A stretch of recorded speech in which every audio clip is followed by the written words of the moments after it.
What if I told you that one president ran the largest whiskey operation in America, that another kept mastodon bones in the entrance hall where guests were supposed to shake hands and make small talk, that a sitting president was arrested for speeding on a horse and quietly paid the fine without pulling rank? Welcome to the strange, verified truth about every US president from Washington to Biden. 45 people who carried the weight of history while also keeping pet raccoons, swimming naked in the Potomac, and occasionally getting stuck explaining why they'd gambled away White House china in a poker game. This isn't the history they teach in textbooks, not because it's false, but because it's too odd, too human, too specific to fit neatly into chapters about wars and legislation.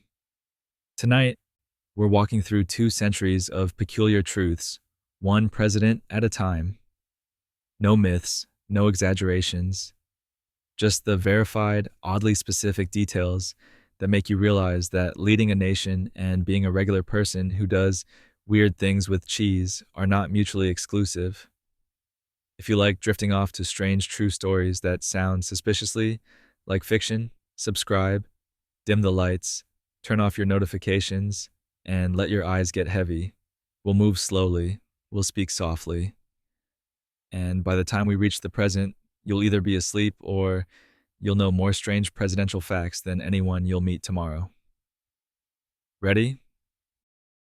George Washington, the whiskey general. You picture a winter coat steaming dry by the fire, and a tall man who hated fuss. George Washington, the one they painted crossing the Delaware in that improbable stance, spent his post-presidential years doing something decidedly less marble. Running whiskey. Mount Vernon, after 1797, wasn't just a gentleman's farm. It was home to one of the largest whiskey distilleries in America. Washington's Scottish farm manager, James Anderson, convinced him that the surplus rye, corn, and barley could be put to more profitable use than animal feed. By 1799, the distillery was producing roughly 11,000 gallons a year, $50 barrels moving to Alexandria and beyond, funding the estate that federal salary alone couldn't quite cover. The operation was substantial: 5 copper stills, a boiling room, a malt house, workers, some enslaved, which is a fact that sits heavy no matter how you hold it, mashing grain in wooden vats, distilling through the cold months when water ran clear and fermentation held steady. The rye whiskey became known for quality, not just quantity, which is the kind of reputation that outlives leather-bound account books. Washington himself wasn't a heavy drinker, by the standards of an era when water could kill you faster than a modest daily ration of spirits. He preferred Madeira at dinner, claret in company, but business was business, and the distillery turned a profit when tobacco and wheat markets sagged. In his final year of life, the enterprise grossed over $7,000, a sum that made it not just one of the largest distilleries in Virginia, but in the young nation entire. There's something quietly amusing about the man whose face would eventually appear on the $1 bill, the general who wouldn't be king, spending his last years elbow deep in the grain alcohol trade. Not as a vice, but as pragmatism. He understood economy, supply, the way a surplus becomes a solution if you know what heat and time can do. The distillery burned down not long after his death. Rebuilt, burned again. Eventually, it was just a memory and some fieldstone foundations until archaeologists reconstructed it in the early 2000s. Now it operates again. Small batches, historical methods, the same rye-heavy mash bill that moved product in 1799. You can visit. You can buy a bottle if you're so inclined, though it won't taste quite the same, because nothing does when you're trying to drink backward through 2 centuries. Washington died in December of 1799, after riding his fields in freezing rain, inspecting fences and tree lines the way he always had. Pragmatic to the end. And in a back building, grain was still fermenting in wooden vats, turning into something saleable, something solid. Tradition, it turns out, is rarely tidy. Ask the next man to move in. John Adams. First night in the White House. You imagine the sound of hammers at dusk and plaster dust hanging in November air. John Adams arrived in Washington City in 1800 to find a capital that was more concept than place, roads that turned to swamp when it rained, a presidential mansion that smelled of fresh paint and broken promises.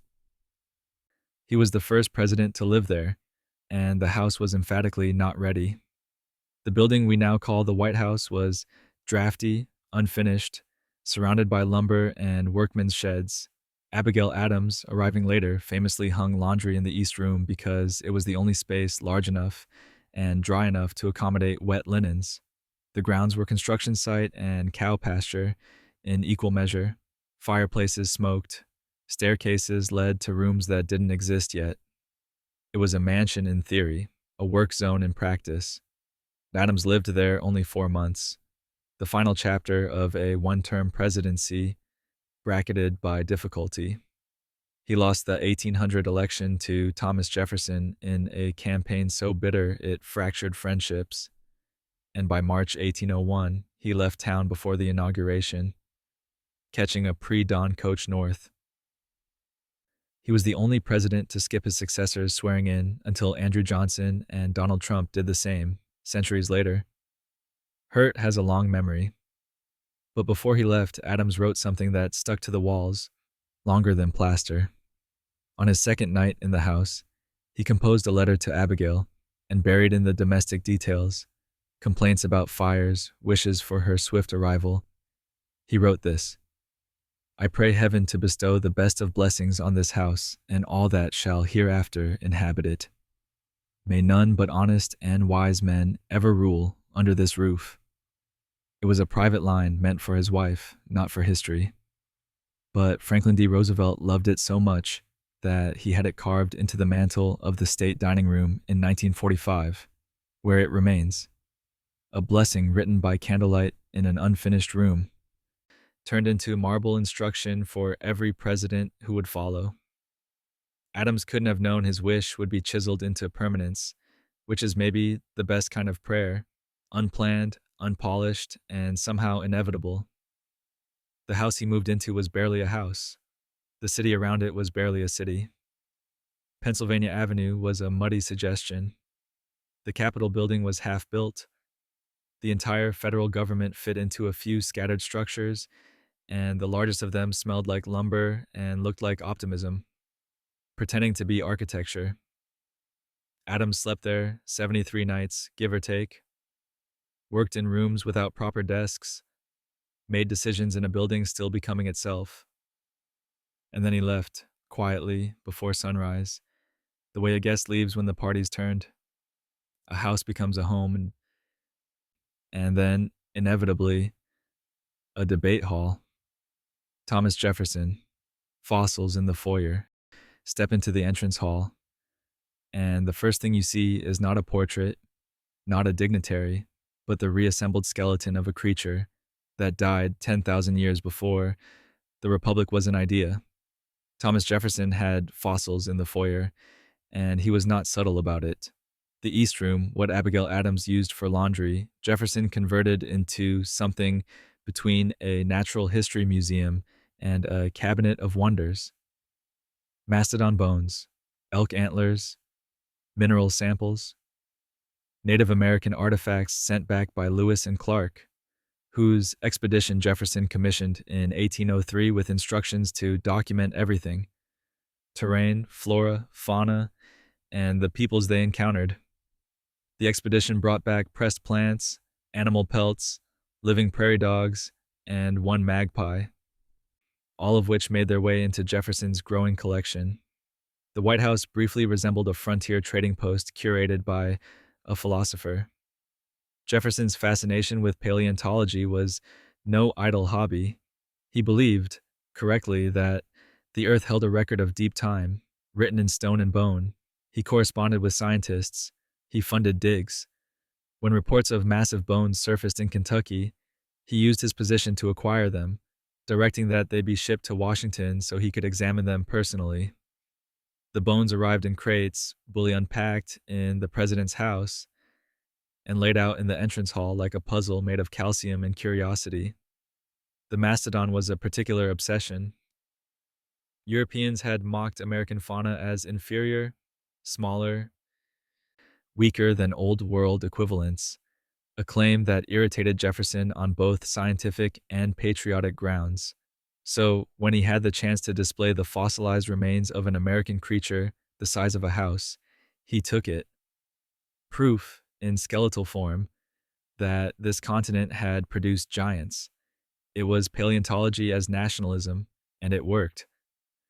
Visitors to the White House during Jefferson's tenure encountered this spectacle first, not the trappings of political power, but evidence of worlds layered beneath the present.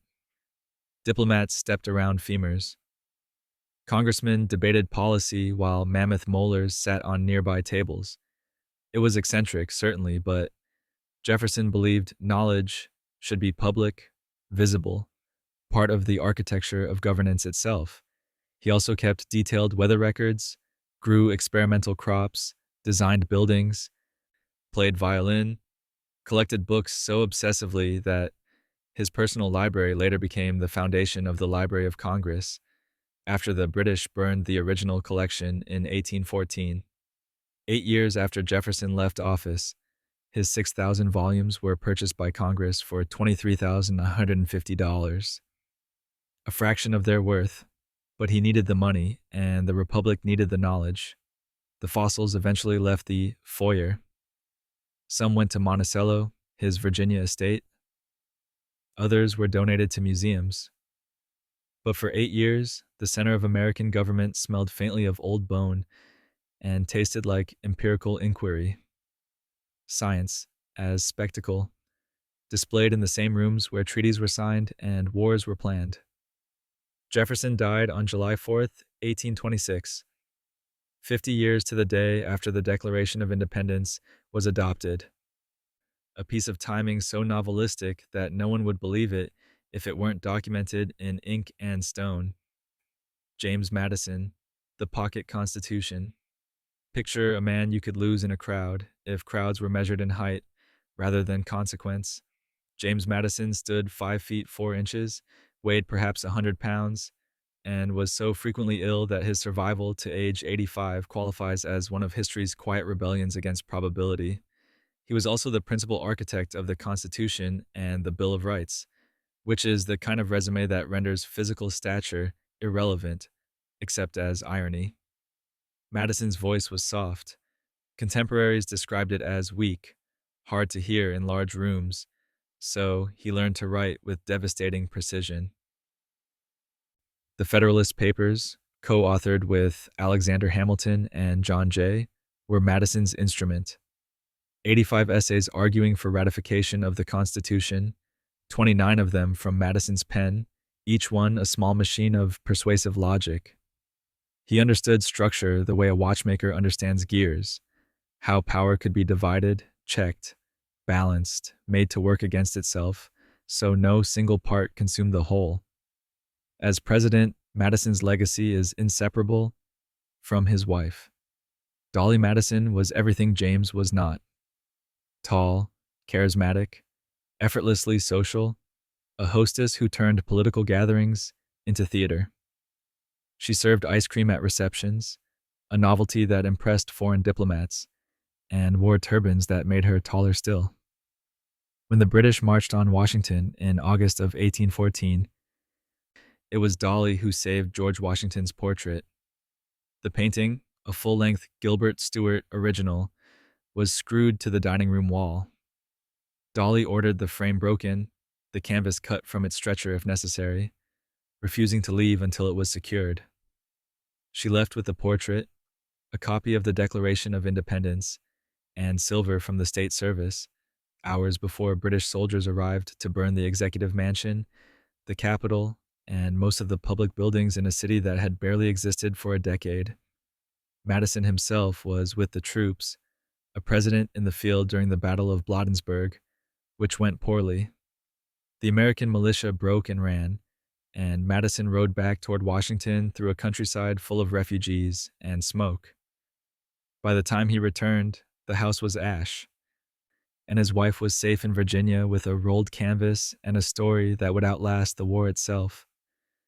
They never lived in the White House again. Madison finished his term in temporary quarters, first the Octagon House, then a residential building on Pennsylvania Avenue. When he left office in 1817, he retired to Montpelier, his Virginia estate, where he spent his remaining years sorting through notes from the Constitutional Convention, preparing them for posterity, writing letters, and arguing politely with visitors about the nature of union and the fragility of republics. He died in 1836, the last surviving signer of the Constitution. His last words, reportedly, were a response to a niece who asked if anything was wrong. "Nothing more than a change of mind, my dear." Then he stopped breathing, which is perhaps the gentlest exit line in presidential history. Portrait rescued, nation smoldering, time for an era of good feelings. James Monroe, almost unanimous. You imagine a country exhaling. The War of 1812 was over, the British were gone for good this time, and the Federalist Party, Hamilton's party, Adams's party, had collapsed into obsolescence, leaving only one major political faction standing. It was a moment of enforced unity, or at least the appearance of it, and the press gave it a name. The era of good feelings. James Monroe was its face, a Virginia gentleman with old-fashioned manners and a wardrobe 20 years out of style, presiding over a nation that briefly pretended consensus was possible. The 1820 presidential election is the evidence. Monroe ran for re-election essentially unopposed. When the Electoral College met, he received every vote but one. The lone dissent came from William Plumer of New Hampshire, who cast his ballot for John Quincy Adams, not out of opposition to Monroe, but reportedly because Plumer believed only George Washington deserved a unanimous election. Whether that reasoning is myth or fact is contested by historians, but the outcome stands, 231 to 1, the most lopsided electoral result in American history, a victory so complete it barely qualified as a contest. Monroe's presidency was defined by expansion and negotiation. The Adams-Onis Treaty of 1819 acquired Florida from Spain and settled the western boundary of the Louisiana Purchase. The Missouri Compromise of 1820 temporarily diffused the slavery question by admitting Missouri as a slave state and Maine as a free state, drawing a line at the 36° 30' parallel that everyone knew was a delay, not a solution.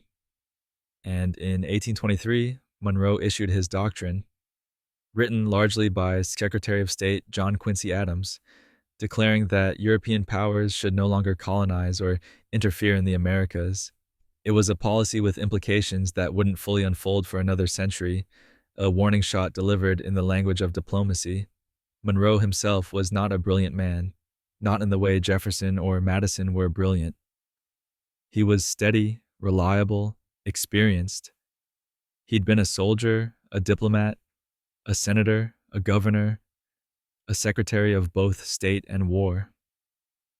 His greatest skill was choosing capable advisors and letting them work. His cabinet included Adams as Secretary of State, John C. Calhoun as Secretary of War, William Crawford at Treasury, men with their own ambitions and sharp elbows, whom Monroe managed by being duller than any of them, a strategy that worked better than it should have. But the era of good feelings was a fiction, or at least a temporary amnesia. Beneath the surface, regional tensions simmered, economic interests diverged, and the question of slavery, already a crack in the foundation, widened with every new territory. The Panic of 1819 brought bank failures and foreclosures.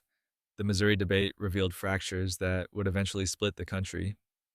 Unity, it turned out, was a performance that required everyone to pretend they agreed, and pretending is exhausting. Monroe left office in 1825, the last president from the Revolutionary generation, the last to wear knee breeches and buckled shoes. A man born when America was a British colonial idea. He died on July 4th, 1831, the third president to die on Independence Day, a coincidence so improbable that it reads like narrative convenience, except it happened. Serenity rarely lasts, especially before dawn on the Potomac. John Quincy Adams, dawn swimmer. The sun is not yet up, and the Potomac moves like cold silk in the dark. You hear the ripple before you see the man, and then there he is. John Quincy Adams, 60 years old, naked as the day he was born, swimming upstream with the methodical stroke of someone who does this every morning, whether it's June or February, because discipline is the only democracy a body truly respects. Adams swam in the Potomac almost daily during his presidency, often before dawn, sometimes alone, occasionally with companions who could tolerate both the cold and the silence. He'd leave the White House before staff stirred, walk down to a rocky bank near the current site of the Lincoln Memorial, strip his clothes, and wade in. The river was cleaner then, relatively, and swimming nude was not scandalous, but practical. Swim trunks as we know them didn't exist, and fabric weighed you down. This was not leisure. Adams believed in physical discipline the way some men believe in prayer. He walked miles daily, often 3 or 4 before breakfast. He rose at 5, sometimes earlier, writing in his diary by candlelight. An obsessive, unbroken record he kept from age 12 until just before his death, tens of thousands of pages documenting weather, books read, political arguments, personal guilt, and the slow erosion of his ambitions. Swimming was part of the same system. Body and mind kept sharp through routine, even when the routine was uncomfortable, especially when it was uncomfortable. There's a famous story, possibly apocryphal, though elements are verified, of journalist Anne Royal, who wanted an interview Adams kept declining. She followed him to the river one morning, sat on his clothes, and refused to leave until he answered her questions.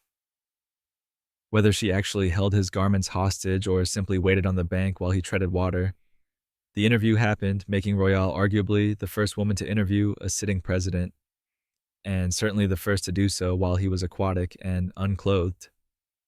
Adams, to his credit, answered her questions, though his diary makes no mention of the incident, which either means it didn't happen or he was too annoyed to record it. Adams was not a beloved president. He won the 1824 election through the House of Representatives after no candidate secured an electoral college majority, a corrupt bargain, his enemies called it, because Henry Clay, who had thrown his support to Adams, was then appointed Secretary of State. The charge dogged Adams his entire term. He accomplished little, fought constantly with Congress, lost re-election to Andrew Jackson in 1828 in a campaign so vicious it contributed to his wife Louisa's declining health and his own deepening bitterness. But after the presidency, Adams did something no other president had done. He went back to Congress. Elected to the House of Representatives in 1830, he served 17 years, becoming the chamber's most eloquent opponent of slavery, arguing case after case, fighting the gag rule that banned anti-slavery petitions, earning the nickname Old Man Eloquent. In 1848, at age 80, he suffered a stroke on the House floor and died 2 days later in the Speaker's room, having spent his final decades doing the work he perhaps should have done first. He swam until he couldn't, walked until he couldn't, wrote until the pen slipped. Dry off. Someone's bringing a very large cheese to a very crowded house. Andrew Jackson, the 400-pound cheese day. Imagine the smell first, because that's what everyone remembered. On February 22nd, 1837, Andrew Jackson's last public reception as president featured a block of cheese so large it required a wagon to transport and 4 men to maneuver. 1,400 pounds of cheddar, aged 4 years, a gift from a dairy farmer in Sandy Creek, New York, delivered to the White House as tribute to Old Hickory's populism. Jackson, in a move that perfectly captured his instinct for spectacle, invited the public to come eat it. They came.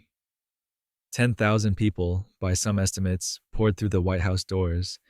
The cheese sat in the entrance hall on a massive table, and the crowd attacked it with knives, hands, chunks torn off and wrapped in handkerchiefs, crumbs ground into carpets, grease smeared on wallpaper. The event lasted 2 hours. When it ended, the cheese was gone, but the smell was not. It lingered for weeks, a rancid, fatty funk that clung to drapes and upholstery, a dairy ghost haunting the executive mansion long after Jackson departed for Tennessee. This was not anomalous behavior. Jackson had always understood the power of the gesture, the value of the visible. His 1829 inauguration had devolved into chaos when he opened the White House to the public, and the crowd, muddy boots, jubilant and drunk, surged inside, breaking furniture, standing on upholstered chairs to glimpse the president, forcing Jackson himself to escape through a window. Servants lured the mob outside by placing barrels of punch on the lawn, a tactic that worked but left the interior wrecked. The cheese reception was the same impulse, refined, controlled chaos, populism as performance, democracy you could taste. Jackson's presidency was built on this kind of theater. He was the first president who wasn't a Virginia aristocrat or a Massachusetts Adams, the firstborn in a log cabin, a self-made man who had killed men in duels, fought the British at New Orleans, and conducted a military campaign against the Seminole Nation in Florida that was arguably an act of war without congressional approval. He defied the Supreme Court, dismantled the Second Bank of the United States, and survived an assassination attempt when both pistols of his would-be killer misfired, a statistical improbability that Jackson attributed to providence and his enemies attributed to dumb luck. But he also oversaw the forced removal of Native American tribes from the southeastern United States, a policy of ethnic cleansing that culminated in the Trail of Tears, in which thousands of Cherokee, Creek, Choctaw, Chickasaw, and Seminole people died during forced relocation to territories west of the Mississippi. It is the sin that sits at the center of Jackson's legacy, a wound that no amount of populist cheese can obscure or redeem. The Indian Removal Act of 1830 was policy. The suffering was implementation. The deaths were consequence. Jackson left office in 1837, returned to the Hermitage, his plantation in Tennessee, and lived 8 more years, still feuding, still corresponding, still convinced he'd save the Union and expanded democracy, even as the nation inched toward fracture. He died in 1845, and his last words were reportedly, "I hope to meet you all in heaven, both white and black," which is either wishful thinking or a plea that history did not grant, after excess, a man of careful grooming and careful politics. Martin Van Buren. Okay, an old Kinderhook. You picture a man in front of a mirror, adjusting his collar. Martin Van Buren was meticulous. Tailored clothes, pomaded hair, careful speech. A New York politician who had climbed from tavern keeper's son to president by reading rooms and knowing when to nod, when to speak, and when to let someone else take the blame. He was the first president born an American citizen, not a British subject, which meant he'd never known a world where this country was anything but its own idea. Van Buren's nickname was Old Kinderhook, after the town in New York where he was born. During the 1840 re-election campaign, supporters formed OK clubs, using the initials as both a rallying cry and a shorthand. Old Kinderhook is OK. Whether this popularized the term OK, or whether the term was already in circulation and the clubs simply adopted it, is a question that linguists have argued over for a century and a half. The prevailing theory is that OK emerged from a Boston humor trend in the late 1830s, where writers intentionally misspelled phrases, all correct for all correct, and the abbreviation stuck. Van Buren's campaign likely amplified its use, but didn't invent it. Either way, the phrase is now global, and Van Buren's fingerprints are on it, faintly, like oil from careful hands. His presidency was defined by economic catastrophe. The Panic of 1837 hit 2 months into his term. Banks failed, unemployment spiked, bread riots broke out in New York. The causes were complex: speculative land bubbles, inflationary policies, the collapse of cotton prices, Andrew Jackson's war on the second bank, leaving the economy without a stabilizing institution. Van Buren inherited the crisis and took the blame. His careful politics no match for a depression that stretched into years. He opposed the annexation of Texas, fearing it would ignite sectional conflict over slavery, a rare instance of caution proving prescient. He lost re-election in 1840 to William Henry Harrison in a campaign that ignored policy in favor of imagery. Harrison, the war hero living in a log cabin he wasn't, versus Van Buren, the effete aristocrat sipping champagne in the White House. He did enjoy wine, but he wasn't exactly aristocracy. The log cabin won. Democracy, it turned out, preferred myths to tailoring. Van Buren ran again in 1848, this time as the Free Soil Party candidate, opposing the extension of slavery into new territories. He didn't win, didn't come close, but the campaign revealed a man trying, late, to land on the right side of the question that would eventually split the nation. He spent his final years at Lindenwold, his estate in Kinderhook, writing his autobiography, corresponding with allies, and watching the republic he'd helped build careen towards civil war. He died in 1862, just after the war began, having lived long enough to see his worst fears confirmed.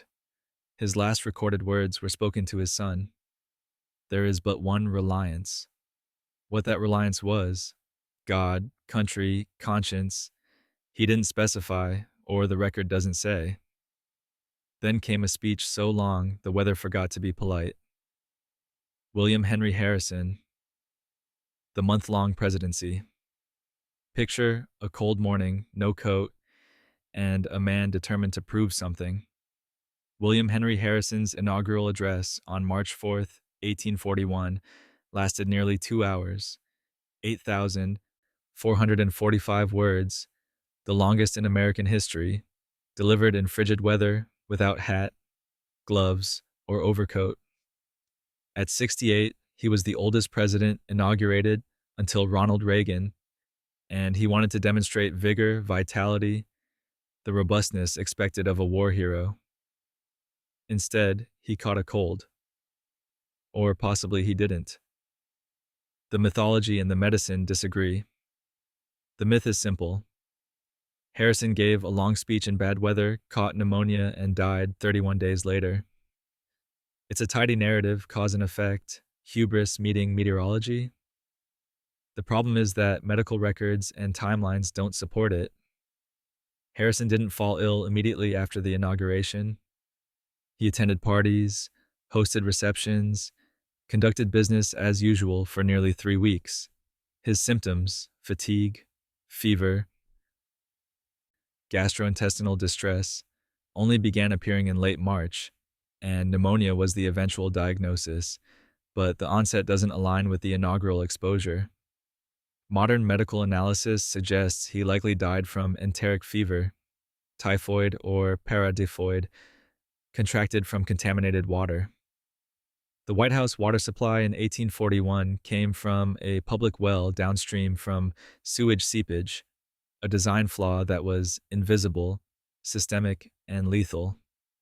Washington City was essentially a swamp with aspirations, its water sources compromised by poor sanitation and inadequate infrastructure.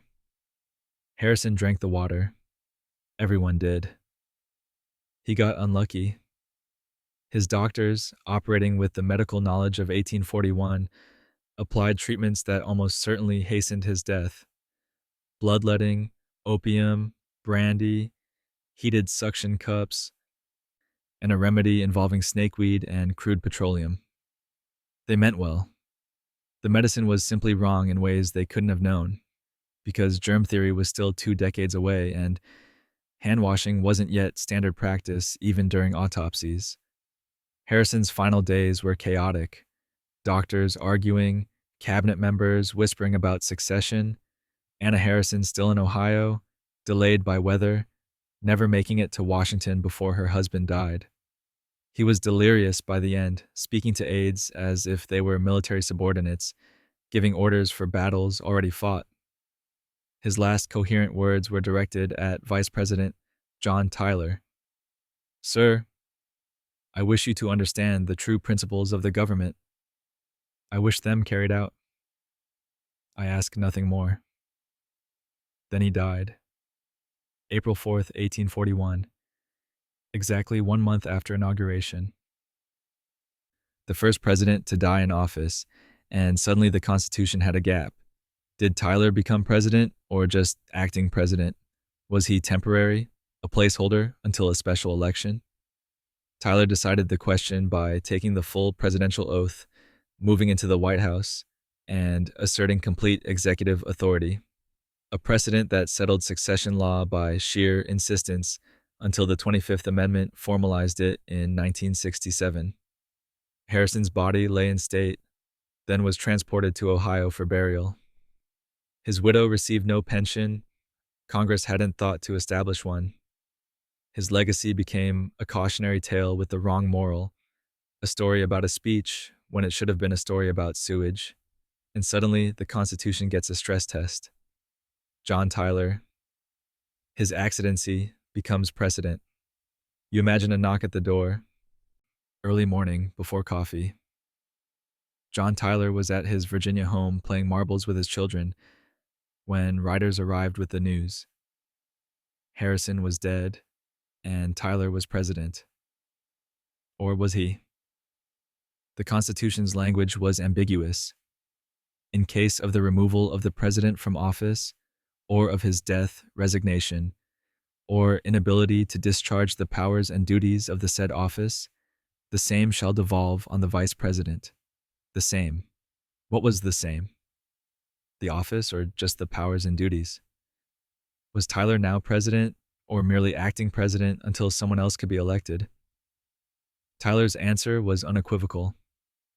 He traveled to Washington, took the presidential oath, even though he'd already sworn an oath as vice president, moved into the White House, and began signing documents.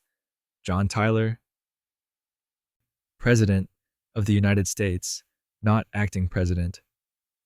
When a letter arrived addressed to Acting President Tyler, he refused it, sending it back unopened.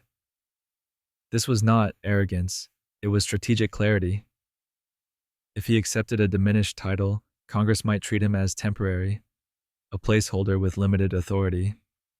By claiming the full office, Tyler forced everyone else to accept the precedent or challenge it directly. No one challenged it directly. They called him His Excellency, a nickname that was half joke, half insult, implying his presidency was accidental, illegitimate, a fluke. And in a sense, it was. Tyler had been added to the Whig ticket to balance Harrison geographically. Harrison was from Ohio, Tyler from Virginia, and ideologically, though the ideological balance was more cosmetic than real. Tyler was a strict constructionist, a states' rights advocate, a former Democrat who had broken with Jackson over nullification but still distrusted federal power. The Whigs thought they could manage him. They were wrong. Within months, Tyler vetoed a bill to reestablish a national bank, the central Whig policy goal. He vetoed it again when they sent a revised version. The Whigs were furious. His entire cabinet, except for Secretary of State Daniel Webster, resigned in protest. The Whig Party formally expelled him, the only president ever expelled by his own party while in office. Tyler became a president without a party, governing through vetoes and stubbornness, achieving little but blocking much. He did, however, annex Texas. In the final days of his presidency, after Congress passed a joint resolution authorizing annexation, Tyler signed it, an act that would contribute directly to the Mexican-American War the following year and intensify the national debate over slavery's expansion. It was his last significant move, a capstone to a presidency defined more by what it prevented than what it accomplished. Tyler left office in 1845, returned to Virginia, and eventually became a Confederate. In 1861, he was elected to the Confederate House of Representatives, the only former U.S. president to hold office in the Confederacy. He died in January 1862, before he could take his seat, and the U.S. government issued no official notice of his death, no proclamation, no mourning. For decades, his grave went unmarked by federal recognition, a sitting president turned rebel written out of the story. But the precedent held. Every vice president who succeeded to the presidency after Tyler, Fillmore, Andrew Johnson, Arthur, Theodore Roosevelt, Coolidge, Truman, Lyndon Johnson, Ford, became president in full, not acting, not temporary. Tyler's insistence on the title established the custom, and custom eventually became law. One-term promises are rare. Keeping them? Rarer. Polk, the to-do list president. Picture a man with a notebook and every box checked. James K. Polk made a list before his inauguration. 4 goals, specific, measurable, and then spent 4 years methodically accomplishing them, destroying his health in the process. He promised to serve only 1 term, and he meant it, which made him simultaneously the most focused and most exhausted president in the Republic's first century. The goals: reduce tariffs, reestablish an independent treasury, settle the Oregon boundary dispute with Britain, and acquire California. By the end of his term, he'd done all 4. The Walker Tariff of 1846 lowered duties. The Independent Treasury Act reestablished a system for managing federal funds without a national bank. The Oregon Treaty of 1846 set the 49th parallel as the northern border, securing the Pacific Northwest without war. And the Treaty of Guadalupe Hidalgo, ending the Mexican-American War in 1848, brought California, Nevada, Utah, most of Arizona and New Mexico, and parts of Colorado and Wyoming into U.S. territory. Over 500,000 square miles, the largest territorial expansion since the Louisiana Purchase. It also provoked a war that many viewed as aggressive, imperialistic, an excuse to seize land from a weaker neighbor. The conflict was divisive. Congressman Abraham Lincoln questioned the war's justification. Henry David Thoreau refused to pay taxes in protest and wrote "Civil Disobedience" from jail. The victory was real, the expansion undeniable, but the moral cost was steep, and Polk knew it, even if he never publicly wavered. He worked constantly, 12, 14-hour days, micromanaging cabinet meetings, reviewing dispatches personally, rarely delegating. He kept a meticulous diary, recording decisions, frustrations, the drudgery of governance. He also presided over a White House shaped by his wife, Sarah Childress Polk, who banned dancing, card-playing, and alcohol at social events, turning receptions into sober, subdued affairs that guests endured rather than enjoyed. It was policy as Puritanism, a reflection of Sarah's Presbyterian convictions, and her belief that the presidency should model moral restraint. Polk left office in March 1849, visibly aged, gaunt, gray. He'd accomplished everything he set out to do and had nothing left. He traveled to New Orleans, contracted cholera, and died in June, just 3 months after leaving the White House, the shortest post-presidency retirement in history. He was 53. His final words, reportedly spoken to Sarah, were, "I love you, Sarah, for all eternity. I love you." Then he stopped breathing, having run himself into the ground for a country that barely noticed. Sarah lived another 42 years, much of it in widowhood, defending her husband's legacy, maintaining their Tennessee home, outlasting the Civil War and Reconstruction. She died in 1891. the last person alive who remembered the Polk presidency from inside the White House, a woman who'd banned dancing and watched her husband work himself to death for a to-do list. Expansion has a cost. Sometimes cherries and milk do, too. Zachary Taylor. The cherries and milk summer, you imagine July heat, thick and unmoving. Zachary Taylor spent the morning of July 4th, 1850, at the groundbreaking ceremony for the Washington Monument, standing in the sun, listening to speeches, sweating through his coat. He returned to the White House in the early afternoon, overheated and thirsty, and consumed, according to various accounts, large quantities of iced milk, cold water, and raw cherries, possibly also cucumbers and other fresh fruit. The exact menu varies by source, but the general theme is consistent. A hot president eating cold things in volume. By evening, he felt ill. Stomach cramps, nausea. His doctors diagnosed cholera morbus, a catch-all term for acute gastrointestinal distress, and began treating him with the usual methods: calomel, opium, quinine, bloodletting. Taylor worsened. Fever spiked.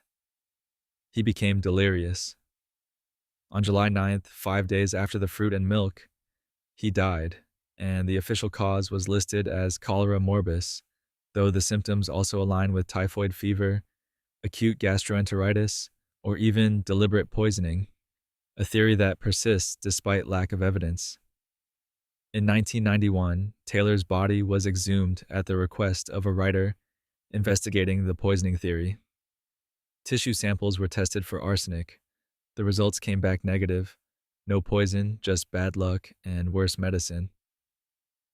The cherries and milk didn't kill him. Something else did, likely a waterborne pathogen in an era when Washington's water was as dangerous as its politics.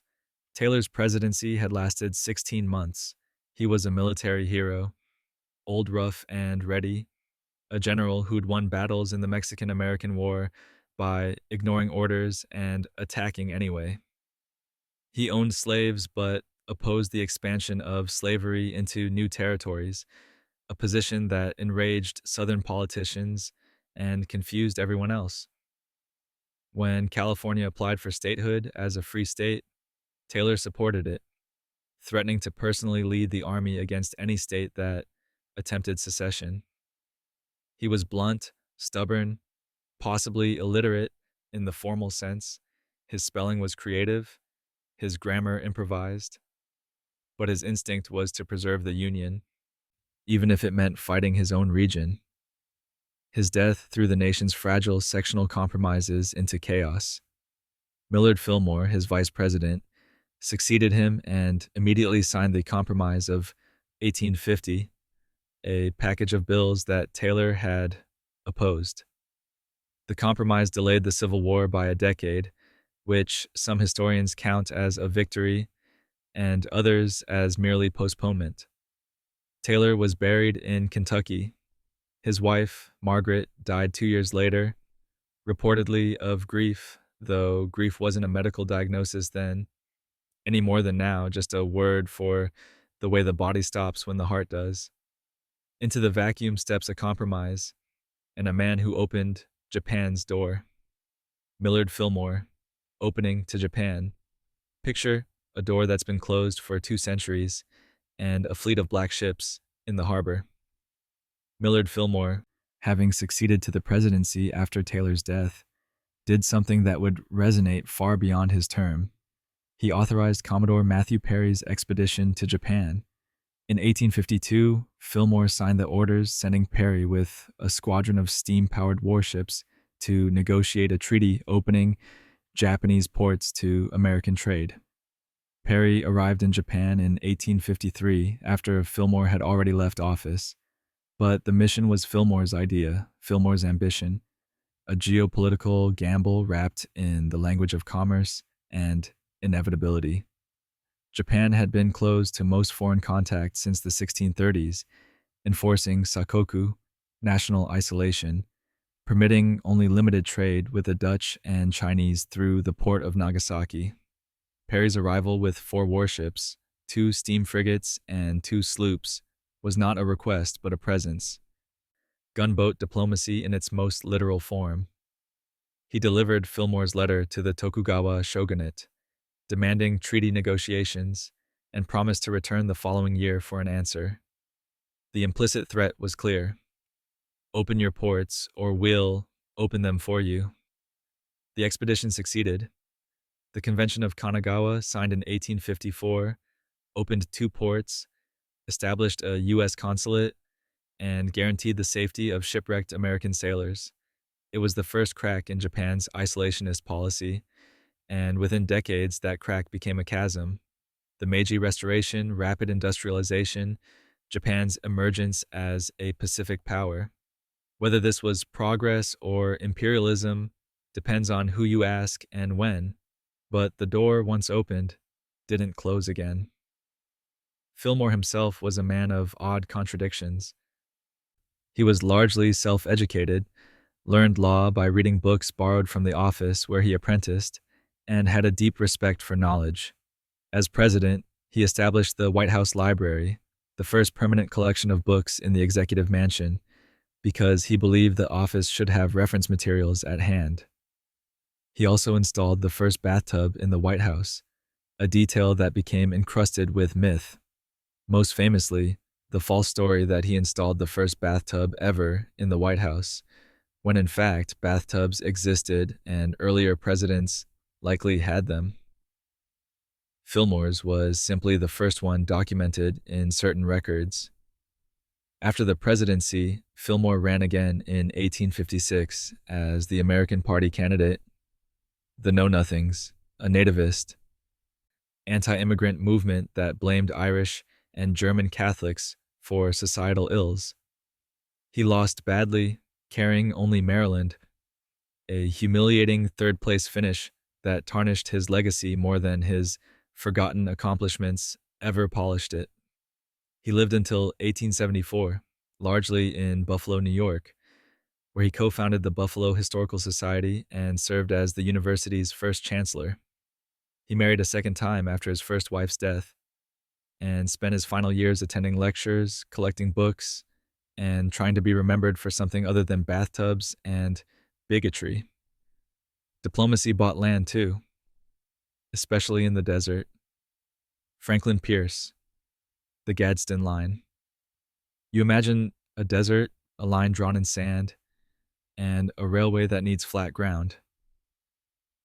The Gadsden Purchase of 1854 added nearly 30,000 square miles to the United States, a strip of land along the southern border of present-day Arizona and New Mexico, acquired from Mexico for $10 million. The official reason was to facilitate a southern transcontinental railroad route. The flattest terrain between Texas and California ran through Mexican territory, and rather than negotiate permanent right-of-way, the Pierce administration negotiated permanent ownership. The purchase was named for James Gadsden, the U.S. ambassador to Mexico who negotiated the deal, but it was Franklin Pierce who authorized it, Pierce who pushed it through a skeptical Senate, Pierce who saw the railroad as both economic necessity and political advantage.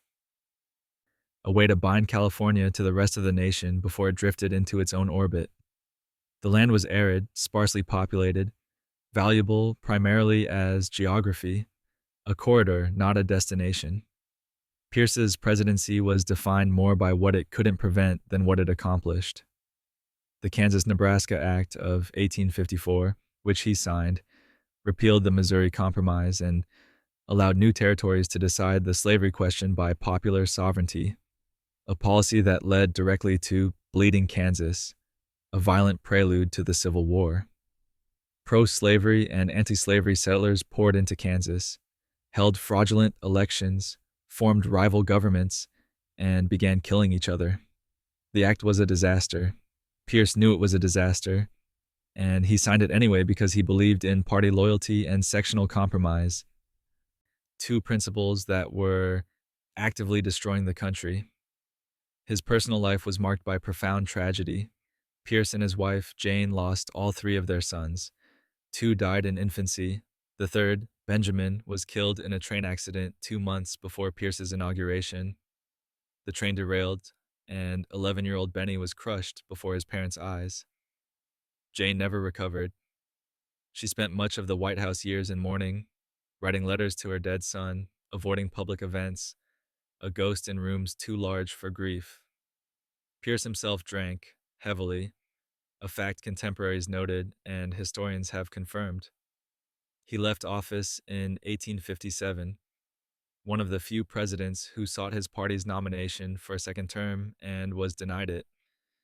The Democrats knew he was a liability and chose James Buchanan instead. Pierce returned to New Hampshire, drank more, opposed the Civil War, and died in 1869, largely forgotten, mourned by almost no one, remembered mostly as the president who made things worse, then a bachelor in the White House, and a cable under the sea. James Buchanan, the bachelor and the cable. Picture: a formal dinner and an empty chair where a wife would sit. James Buchanan was the only lifelong bachelor president, a fact that sparked rumors then and invites speculation now. He'd been engaged once, in his 20s, to Ann Coleman, daughter of a wealthy Pennsylvania ironmaster. The engagement broke, accounts conflict on why, though money, ambition, and misunderstanding all feature, and Anne died shortly after, possibly suicide, more likely an accidental overdose of laudanum. Buchanan never married, never publicly courted anyone again. And whatever his private life contained, he kept it private in an era when privacy was easier to maintain. His presidency, which began in 1857, is ranked by most historians as one of the worst, a slow collapse of federal authority as the nation lurched toward war. Buchanan believed secession was illegal, but also believed the federal government had no constitutional power to stop it, a legalistic paralysis that let Southern states organize, arm, and leave the Union while he issued statements and hoped for compromise. By the time he left office in March 1861, 7 states had seceded, and the country was on the brink. But before all that, there was a technological moment worth noting. In August 1858, the first transatlantic telegraph cable was completed, linking North America and Europe by underwater wire for the first time. To celebrate, Queen Victoria and President Buchanan exchanged messages, short, formal greetings that took 16 hours to transmit because the cable's signal was weak and the technology fragile. Victoria's message congratulated the United States on the achievement and expressed hope for continued friendship. Buchanan replied in kind. Within weeks, the cable failed. The insulation degraded, the connection lost. It wouldn't be reliably restored until 1866, after the Civil War, after Buchanan was gone. Buchanan's other notable contribution was doing nothing as the nation fell apart. When South Carolina seceded in December 1860, he called it unlawful but took no action. When federal forts in the South were surrounded and supplies cut off, he equivocated. Fort Sumter would be fired upon 3 weeks after Abraham Lincoln took office, but the groundwork for disaster was laid during Buchanan's final months. A president who saw the storm, understood the storm, and stood still while it gathered. He left Washington and returned to Pennsylvania, where he spent his remaining years writing a self-justifying memoir, blaming abolitionists and Republicans for the war, insisting he'd done everything possible to preserve the Union. He died in 1868, having lived long enough to see the war end and slavery abolished, outcomes he'd neither supported nor obstructed with enough force to matter. And with the country fracturing, a tall lawyer reaches for a patent. Abraham Lincoln. The patent in his pocket, you imagine a deck crowded with papers and one tall hat set aside. Abraham Lincoln kept notes, legal arguments, and reminders tucked into that stovepipe hat, a filing system you carry on your head, which is either brilliance or inevitability when the desk overflows.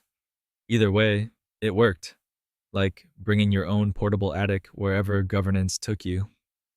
But before the hat became famous, Before the debates and the presidency and the photographs that made his face synonymous with the nation's fracture, Lincoln invented something.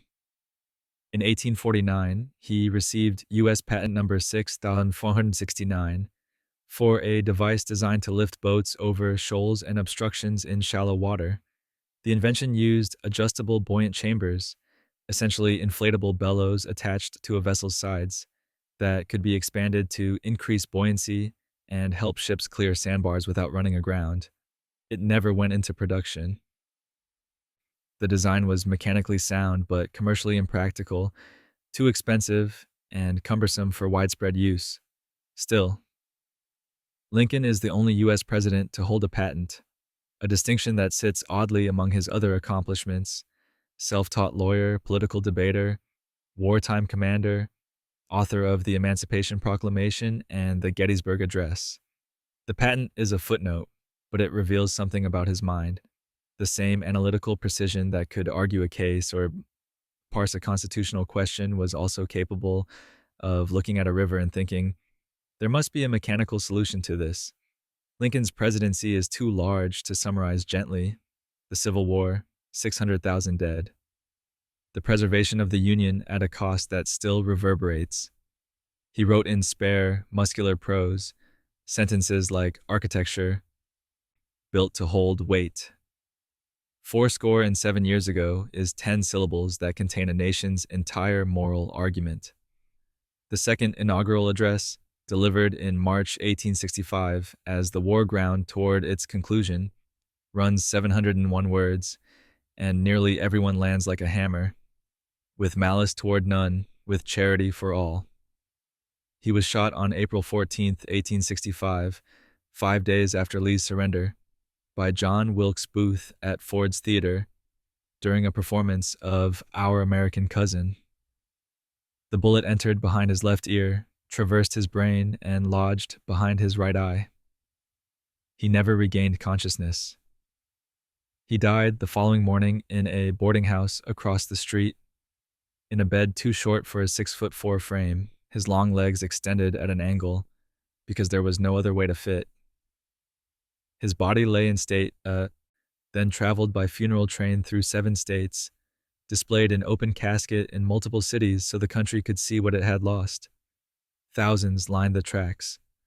The train moved slowly, deliberately, like a question no one wanted to answer. Reconstruction begins with a tailor who measured his own suit. Andrew Johnson, The Tailor's Needles. Picture a needle, thread, and a man who learned to read while stitching other people's coats. Andrew Johnson was a tailor before he was anything else. Apprenticed at age 10, never formally educated, taught his letters by his wife Eliza after they married. He made suits by hand, measured inseams, learned politics in the back rooms of tailor shops, where men gathered to argue while cloth was cut and hemmed.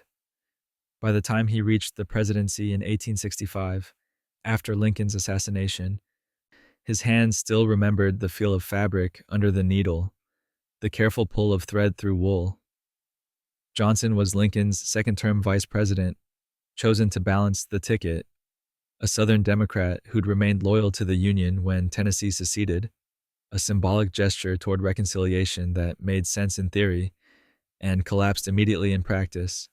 He was sworn in as president on April 15, 1865, hours after Lincoln died, and inherited a nation bleeding, exhausted, unsure whether the war had ended or merely paused. His approach to Reconstruction was lenient, conciliatory toward the South, and disastrous for the formerly enslaved. Johnson opposed the 14th Amendment, which granted citizenship to all persons born in the United States and guaranteed equal protection under the law. He vetoed the Civil Rights Act of 1860, which would have protected the rights of Black Americans. Congress overrode the veto, the first major legislation passed over a presidential veto. He clashed repeatedly with radical Republicans in Congress, who wanted stronger protections for freed slaves and harsher penalties for former Confederates. In 1868, Johnson became the first president impeached by the House of Representatives. The charges centered on his violation of the Tenure of Office Act, He'd removed Secretary of War Edwin Stanton without Senate approval, a deliberate challenge to congressional authority. The Senate trial lasted 11 weeks. Johnson did not attend. He remained at the White House, stubborn, certain of his righteousness, convinced that Congress was overstepping its constitutional bounds. The final vote was 35 guilty, 19 not guilty. One vote short of the two-thirds majority needed for removal. He survived, barely, a presidency held by a thread. Johnson served out his term, left office in 1869, and returned to Tennessee, where he ran for Senate in 1874 and won. The only former president to serve in the Senate after leaving the executive office. He served 5 months before dying of a stroke in July 1875. His body was wrapped in an American flag, his head resting on a copy of the Constitution, a final gesture that was either sincere devotion or profound irony, depending on how one reads his record. He was buried in Greenville, Tennessee, the town where he'd worked as a tailor, the place he'd returned to between every political office, the home that remained home even after the presidency became just another suit he'd worn and then set aside. Then a general who read the world in plain language and got a speeding ticket. Ulysses S. Grant, ticketed at a trot, you picture a man on a fast horse, coat flapping, and a police officer stepping into the road with one hand raised. Ulysses S. Grant, Civil War hero, general who'd accepted Lee's surrender at Appomattox, 18th President of the United States, was arrested in Washington, D.C. for speeding. Not metaphorically. Literally ticketed, his horse and carriage impounded, for driving too fast down a city street in 1872. The officer who stopped him was William West, a black member of the Metropolitan Police, one of the first African-American officers in the Capitol. West recognized Grant but did his job anyway, citing the president for reckless driving. Grant, to his credit, did not pull rank, did not argue, did not appeal to executive privilege. He acknowledged the violation, accepted the citation, paid the fine, and walked back to the White House on foot. The carriage and horses were released the next day after the fine was settled. The incident was reported in the newspapers, mostly as a curiosity, a humanizing anecdote in an era when presidents were rarely seen as subject to the same rules as ordinary citizens. Grant loved horses. He was one of the finest horsemen of his generation. Could ride anything, break wild horses, navigate terrain at speeds that made other riders nervous.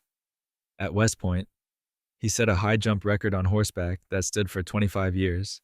During the war, he was known for staying in the saddle for hours, riding the lines, personally observing troop movements, often outpacing his own aides. Speed was not recklessness to him. It was efficiency, a way of compressing time and distance into something manageable. His presidency was less successful than his generalship. Grant himself was honest, but his administration was riddled with corruption, scandals involving cabinet members, relatives, and appointees who treated federal office as personal opportunity. The whiskey ring, the Crédit Mobilier scandal, nepotism in appointments. Grant's loyalty to friends often blinded him to their dishonesty. He left office in 1877 with his reputation diminished, though history has been kinder to him than his contemporaries were. After the presidency, Grant lost his savings to a fraudulent investment scheme, went bankrupt, and was diagnosed with terminal throat cancer. To provide for his family, he wrote his memoirs. Racing against death to finish the manuscript, Mark Twain published the 2-volume set, and it became a bestseller, clear, direct prose, no embellishment, the war described by the man who'd won it. Grant finished the final pages just days before he died in July 1885, having dictated sections when the pain made writing impossible, determined that his wife Julia would not be left destitute. The memoirs earned nearly $450,000 in royalties, securing Julia's financial future and cementing Grant's literary legacy as one of the finest military autobiographies ever written. Plain language, no flourish, The same clarity he'd brought to orders and battle plans. Telephones ring. A new kind of number answers. Rutherford B. Hayes. White House phone number 1. Picture a device on the wall. Wooden box with a crank and a single number. In 1877, Alexander Graham Bell personally demonstrated the telephone to President Rutherford B. Hayes in the White House. Hayes was impressed enough to have one installed the following year, making the Executive Mansion one of the first government buildings in the country with telephone service. The number was 1. Not an exchange, not a prefix, just 1. Because when there are only a handful of phones in the entire city, numbering systems are refreshingly simple. Hayes reportedly made his first call to the Treasury Department 13 blocks away. The conversation was brief, experimental, mostly confirming that the technology worked and that voices could, in fact, travel through wire. The line quality was poor, crackling, faint, prone to dropping. But the concept was sound, and within a decade, telephones would begin appearing in homes and offices across the nation, though universal adoption would take another generation. Hayes himself was an unlikely president, having lost the popular vote in the 1876 election, but won the Electoral College through a contested process so convoluted it required a special commission to resolve. The election dispute dragged on for months, finally settled by the Compromise of 1877, in which Hayes took office in exchange for withdrawing federal troops from the South, effectively ending Reconstruction. It was a bargain that secured the presidency but abandoned black citizens in the former Confederacy to the mercy of Jim Crow. A retreat that would define the next century of racial injustice. Hayes promised to serve only one term and kept the promise, which made him rare in a profession built on ambition. He focused on civil service reform, attempting to professionalize government appointments and reduce the patronage system that had turned federal jobs into political spoils. He made progress, though not enough to outlast resistance from his own party. His wife, Lucy, banned alcohol from White House events, earning her the nickname Lemonade Lucy, a title that was mocking at the time but has aged into affectionate respect. Hayes left office in 1881, returned to Ohio, and spent his remaining years advocating for education reform, prison reform, and veterans' benefits. He died in 1893 of a heart attack, at home, surrounded by family. Having lived long enough to see telephones become commonplace, electric lights begin to replace gas lamps, and the automobile start its slow invasion of streets still designed for horses. The telephone in the White House outlived him, its number eventually changing as the system expanded, as exchanges were added, as one became insufficient to hold the volume of calls a government might need to make or receive. A scholar enters, brilliant, brief, and unlucky. James A. Garfield, the professor president. You imagine a classroom, chalk dust, and a man who could write in Latin with one hand and Greek with the other simultaneously. James A. Garfield was a professor before he was a politician, taught at Hiram College in Ohio, eventually became its president at age 26, the youngest college president in the country at the time. He could read and write in multiple languages, had a facility for mathematics, loved classical literature, and believed deeply in education as the foundation of democracy. He was also the last president born in a log cabin, a detail that campaigns loved to emphasize, as if poverty of origin conferred moral authority. Garfield grew up poor, worked as a canal boat driver, put himself through school, taught himself through books and relentless curiosity. He was a self-made man in the truest sense, and he carried that ethos into politics, civil service reform, merit-based appointments, dismantling the patronage system that treated government jobs as rewards for party loyalty. Garfield was president for only 200 days. On July 2, 1881, he was shot at the Baltimore and Potomac Railroad Station in Washington, D.C. by Charles Guiteau, a deranged office seeker who believed he deserved a diplomatic post and blamed Garfield for denying him. The bullet entered Garfield's back, missed his spine, and lodged near his pancreas. He did not die immediately. He lingered for 79 days, through a brutal Washington summer, while doctors probed the wound with unwashed hands and unsterilized instruments, searching for the bullet. Alexander Graham Bell, who'd installed the White House telephone, invented a metal detector specifically to locate the bullet in Garfield's body. The device worked in tests but failed during the actual examination, possibly because Garfield was lying on a bed with metal springs, which interfered with the signal, a detail no one thought to check in advance. The bullet was never found.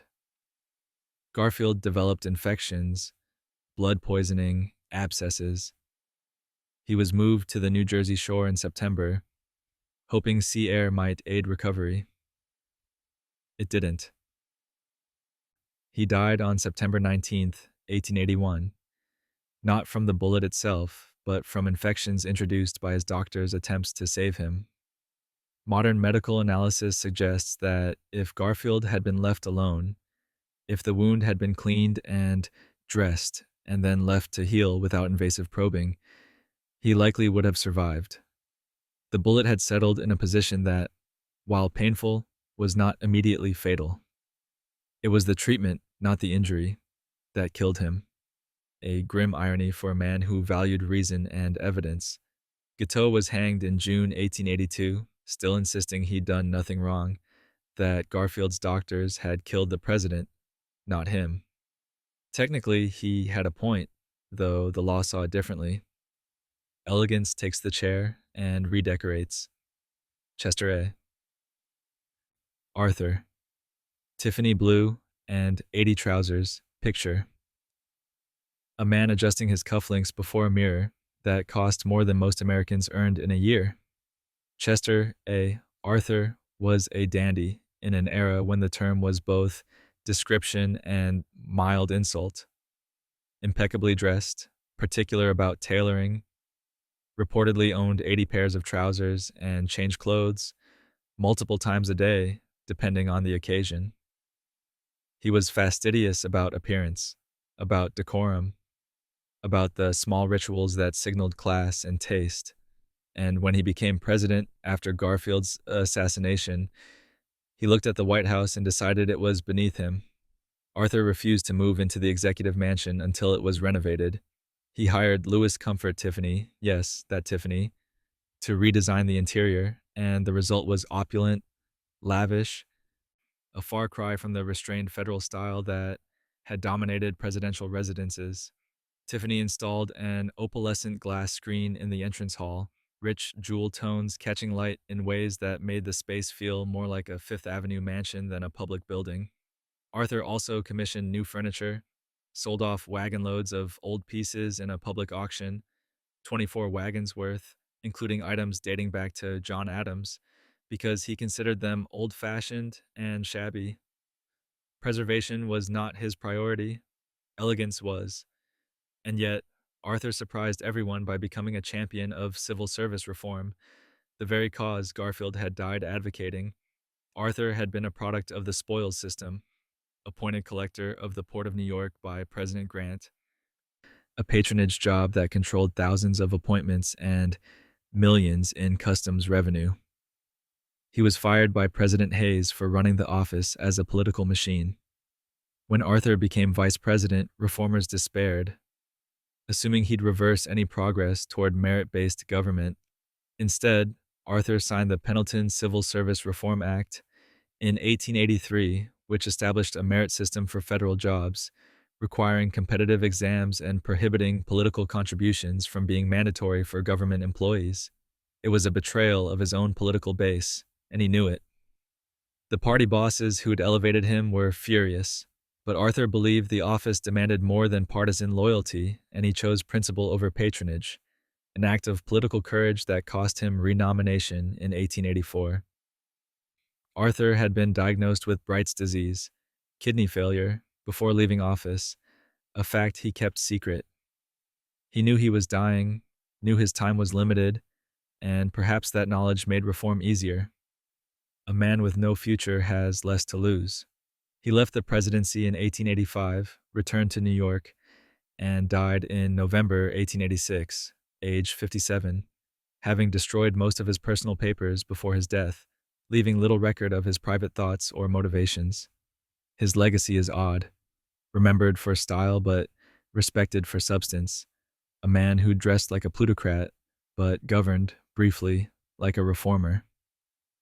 Old issues return with a secret surgery at sea. Grover Cleveland, the yachtsman's operation. You imagine a boat rocking gently at anchor, surgical instruments laid out on white cloth, and a president who cannot afford to be seen as weak. In the summer of 1893, the United States was spiraling into financial panic, banks failing, railroads declaring bankruptcy, the gold standard under threat, and markets teetering on collapse. Grover Cleveland, in the midst of this crisis, discovered a rough patch on the roof of his mouth. It was cancer, a malignant tumor on his hard palate that required immediate surgery. But Cleveland couldn't afford public knowledge of his illness. If news broke that the president had cancer, that he was incapacitated, the markets might collapse entirely, foreign creditors might lose confidence, and the fragile economic situation could turn catastrophic. So Cleveland arranged for the surgery to be performed in secret aboard a friend's yacht, the Oneida, anchored in the East River during what was officially described as a fishing trip. On July 1st, 1893, a team of surgeons, including Dr. Joseph Bryant, the president's personal physician, and Dr. William Keene, one of the country's leading surgeons, operated in the yacht's saloon. They removed part of Cleveland's upper jaw, his soft palate, and several teeth, carving out the tumor and surrounding tissue while the boat gently rocked. The entire operation was conducted with Cleveland sitting upright in a chair braced against the mast, anesthetized with ether and nitrous oxide, his mouth propped open with wooden blocks. It took 90 minutes. Cleveland survived, though his mouth was packed with gauze, his speech temporarily unintelligible, his face swollen and painful. 5 days later, he underwent a second surgery to remove additional suspicious tissue. Again, aboard the yacht. Again, in secret. A dental prosthesis, a rubber plug designed to fill the cavity left by the missing jawbone, was custom fitted to restore the shape of his mouth and allow him to speak clearly. Within weeks, Cleveland was back to public appearances, the prosthesis hidden, the surgery undetectable unless one knew where to look. The secret held.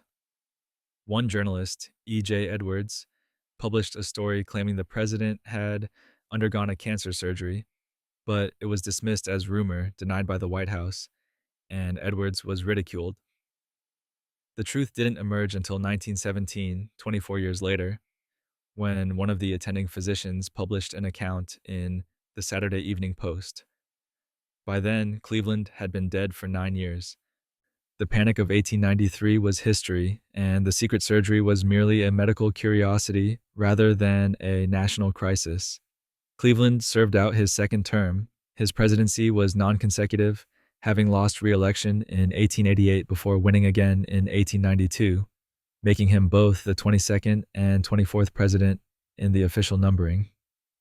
He left office in 1897, retired to Princeton, New Jersey, and died in 1908 of a heart attack, having outlived the cancer that nearly claimed him 15 years earlier. Between his 2 terms, a grandson steps in with flickering lights. Benjamin Harrison, afraid of the switch. Picture: a house at dusk and every lamp still burning because no one dares touch the walls. Benjamin Harrison, grandson of President William Henry Harrison, was the first president to live in an electrified White House. In 1891, electric wiring was installed throughout the building, replacing gas lamps with incandescent bulbs, Edison's technology finally arriving at the seat of government. It was modern, progressive, a sign that America was entering the industrial age. It was also terrifying. The Harrison family was afraid of the electricity, afraid to touch the light switches. The fear wasn't entirely irrational. Electrical fires were common, wiring was primitive, and the science was new enough that no one was entirely sure what might happen if you touched the wrong thing. So the Harrisons often left the lights on all night rather than risk electrocution by flipping the switch. Staff would turn the lights on in the evening and off in the morning, and the family simply avoided interacting with the system whenever possible. Harrison himself was cautious, studious, a lawyer by training who approached problems with methodical precision. He'd served as a senator from Indiana, fought in the Civil War as a brigadier general, and entered the presidency in 1889 after a campaign managed by party bosses more than by Harrison himself. He won the Electoral College but lost the popular vote to Grover Cleveland, a split that would define his legitimacy and haunt his administration. His presidency was competent but uninspiring. He signed the Sherman Antitrust Act, the first federal legislation to prohibit monopolies, though enforcement was weak. He supported the McKinley tariff, which raised duties on imports and contributed to Republican losses in the 1890 midterm elections. He expanded the Navy, admitted 6 new states to the Union, more than any other president, and presided over the Wounded Knee Massacre in 1890, when U.S. troops killed an estimated 300 Lakota Sioux, including women and children, in South Dakota. It was the final chapter of the Indian Wars, brutal and unambiguous, a stain that no amount of legislative accomplishment could erase. Harrison lost re-election in 1892, ironically to Grover Cleveland, who thus became the only president to serve non-consecutive terms, thanks in part to beating the same opponent twice. Harrison returned to Indiana, resumed his law practice, taught at Stanford for a term, and remarried after his first wife, Caroline, died of tuberculosis during his final year in office. He died of pneumonia in 1901, having lived long enough to see electric lights become commonplace, automobiles begin to replace carriages, and the White House switches touched, without fear by presidents, no longer intimidated by the hum of modernity. A carnation for luck, a nation for keeps. William McKinley. The red carnation, you picture a man with a flower in his lapel. Always red, always fresh. William McKinley wore a scarlet carnation every day. His signature, his superstition, his personal emblem that became so associated with him that the flower was later named Ohio's state flower in his honor.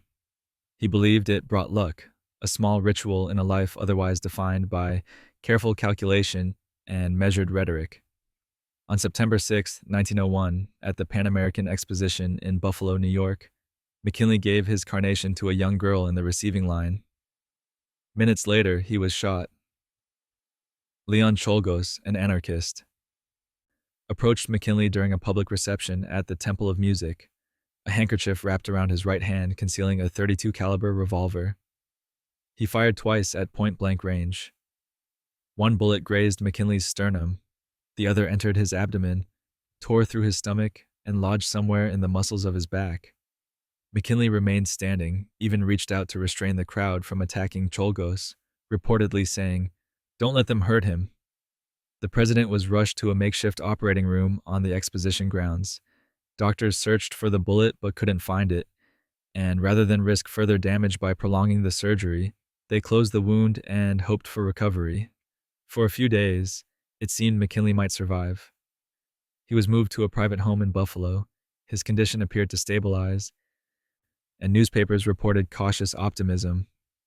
Then gangrene set in, the result of undetected injuries to his pancreas and intestinal wall. On September 14, 1901, 8 days after the shooting, McKinley died. His final words, reportedly, "It is God's way. His will be done, not ours." McKinley's presidency had been defined by expansion. The Spanish-American War in 1898, fought ostensibly to liberate Cuba from Spanish rule, resulted in the United States acquiring Puerto Rico, Guam, and the Philippines. It was empire by another name, though the language was liberation and the justification was humanitarian. McKinley wrestled with the decision to annex the Philippines. He later claimed he prayed for guidance and decided it was America's duty to educate the Filipinos and uplift and civilize and Christianize them a statement that ignored the fact that the Philippines had been predominantly Catholic for 3 centuries. The ensuing Philippine-American War killed tens of thousands of Filipinos and marked a dark chapter in American imperialism. McKinley also presided over economic recovery, the Gold Standard Act of 1900, and protective tariffs that favored American industry. He was popular, affable, skilled at front porch campaigning. Voters came to his home in Canton, Ohio, and he spoke from his porch, a strategy that made politics feel personal and accessible. He won re-election in 1900 easily, with Theodore Roosevelt as his running mate, a pairing that seemed safe until it became consequential. McKinley's body was returned to Canton, where he was buried beside his 2 daughters, both of whom had died in infancy. The carnation on his lapel the day he was shot was preserved, a relic of superstition that hadn't, in the end, protected him at all. Then comes a human volcano of energy and a small badger. Theodore Roosevelt. A book before breakfast. The house gets louder. You lower your voice. Theodore Roosevelt read at a rate that terrified furniture. Sometimes a book before breakfast, another by lunch, an estimated 20,000 volumes over his lifetime at speeds that suggested his brain was on fire, and the only extinguisher was more words. He read history, biology, poetry, military theory, novels, essays, often multiple texts simultaneously, switching between them based on mood rather than discipline. His personal library at Sagamore Hill contained thousands of volumes, and he could quote from memory, cite sources, argue fine points of scholarship with experts, all while maintaining a political career that consumed most men entirely. Roosevelt also boxed. He installed boxing equipment in the White House and sparred regularly with aides, military officers, anyone willing to step into the ring with a sitting president. In 1905, during one session, he took a punch to the left eye from a young military officer. The blow detached his retina, causing permanent vision loss in that eye, a fact Roosevelt kept secret for years because he didn't want to appear weak or give critics ammunition. He continued boxing afterward, though he eventually switched to judo and wrestling, which he found less likely to result in additional ocular catastrophes. The White House during Roosevelt's tenure was a menagerie. His 6 children kept pets, lots of them, including guinea pigs, a badger named Josiah, a bear, a lizard, a pig, snakes, a hyena, and a small pony named Algonquin that was once smuggled into the White House via elevator to visit Roosevelt's son Archie, who was bedridden with measles. The pony was led through the halls, up the elevator, and into Archie's room, where it apparently cheered him up considerably, if not the cleaning staff. Roosevelt's presidency was kinetic. Trust-busting, conservation, the Panama Canal, the Great White Fleet mediating the Russo-Japanese War, for which he won the Nobel Peace Prize. The Square Deal, the Pure Food and Drug Act. He was 42 when he became president after McKinley's assassination, the youngest person ever to hold the office, and he attacked the job with the same intensity he brought to reading, boxing, and wildlife preservation. He also shot things. A lot of things. His 1909-1910 African safari, conducted after leaving office, collected over 11,000 specimens for the Smithsonian, animals shot, skinned, stuffed, cataloged, shipped back to Washington in crates. It was science by volume, conservation by contradiction, a man who loved nature enough to kill it systematically in the name of knowledge. Roosevelt died in 1919 at Sagamore Hill, in his sleep, of a coronary embolism. He was 60 years old. His son Archie cabled his siblings. The old lion is dead. It was the right metaphor, restless, roaring, impossible to ignore, even in silence. After thunder, a careful jurist with an extra-wide tub. William Howard Taft, the custom tub and the gavel. Picture a bathtub, porcelain, 7 feet long and 3 feet wide, built to specifications that required reinforced plumbing and a sense of inevitability. William Howard Taft was a large man, well over 300 pounds at his heaviest, and the standard White House bathtub was insufficient. So a custom tub was installed, big enough that 4 workmen reportedly posed inside it for a publicity photograph, all 4 fitting comfortably. The image became iconic and also somewhat unkind, because Taft's weight was the subject of constant public commentary, caricature, and quiet cruelty. The famous bathtub story, that Taft got stuck in a White House tub and required assistance to extract himself, is almost certainly apocryphal, a myth that has persisted despite lack of evidence. What is true is that Taft struggled with his weight throughout his life, tried various diets with limited success, and was acutely aware of how his size affected public perception. He was sensitive about it, self-conscious in ways that his jovial public persona rarely revealed. Taft never wanted to be president. His ambition was to serve on the Supreme Court, a dream his wife Nellie and Roosevelt encouraged him to defer in favor of the presidency. He won the 1908 election as Roosevelt's chosen successor, then proceeded to disappoint nearly everyone. His administration was competent but uninspiring. He continued trust-busting, supported tariff reform, though the resulting legislation satisfied no one, and expanded civil service. But he lacked Roosevelt's charisma, his political instincts, his ability to make governance feel like theater. The friendship between Taft and Roosevelt fractured during Taft's presidency, bitterly and publicly. Roosevelt, who'd promised not to seek a third term, came to believe Taft had betrayed progressive ideals.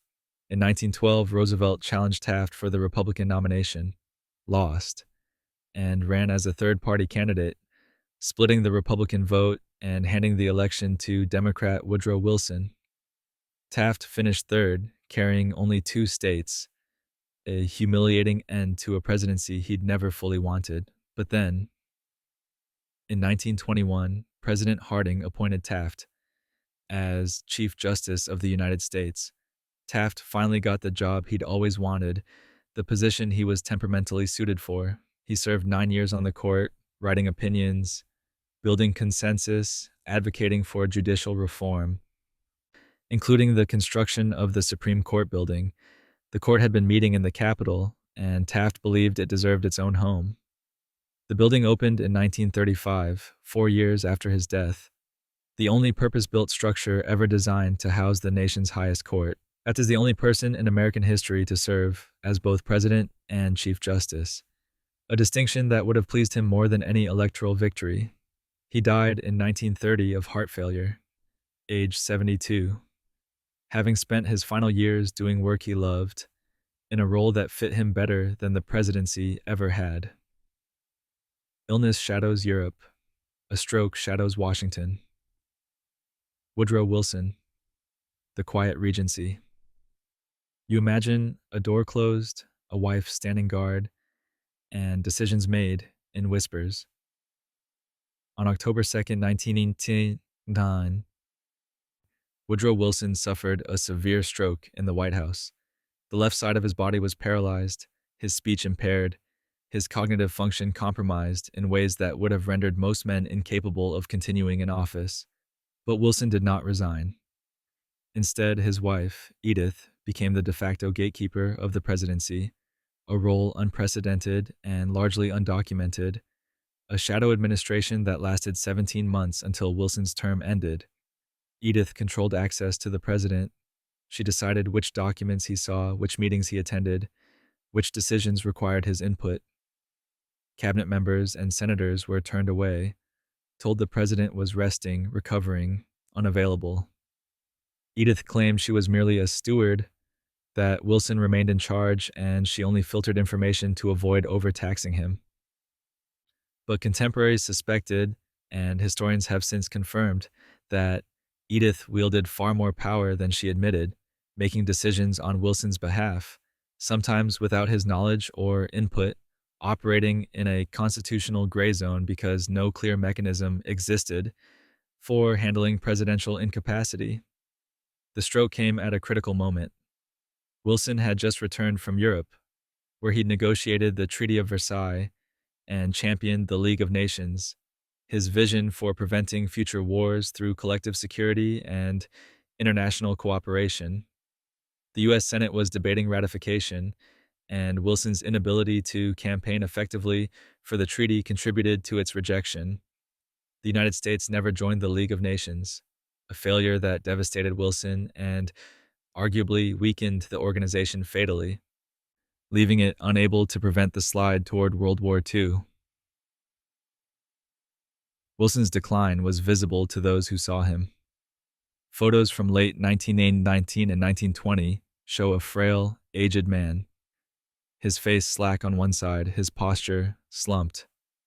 He made few public appearances, gave no press conferences, communicated through written statements drafted or edited by Edith.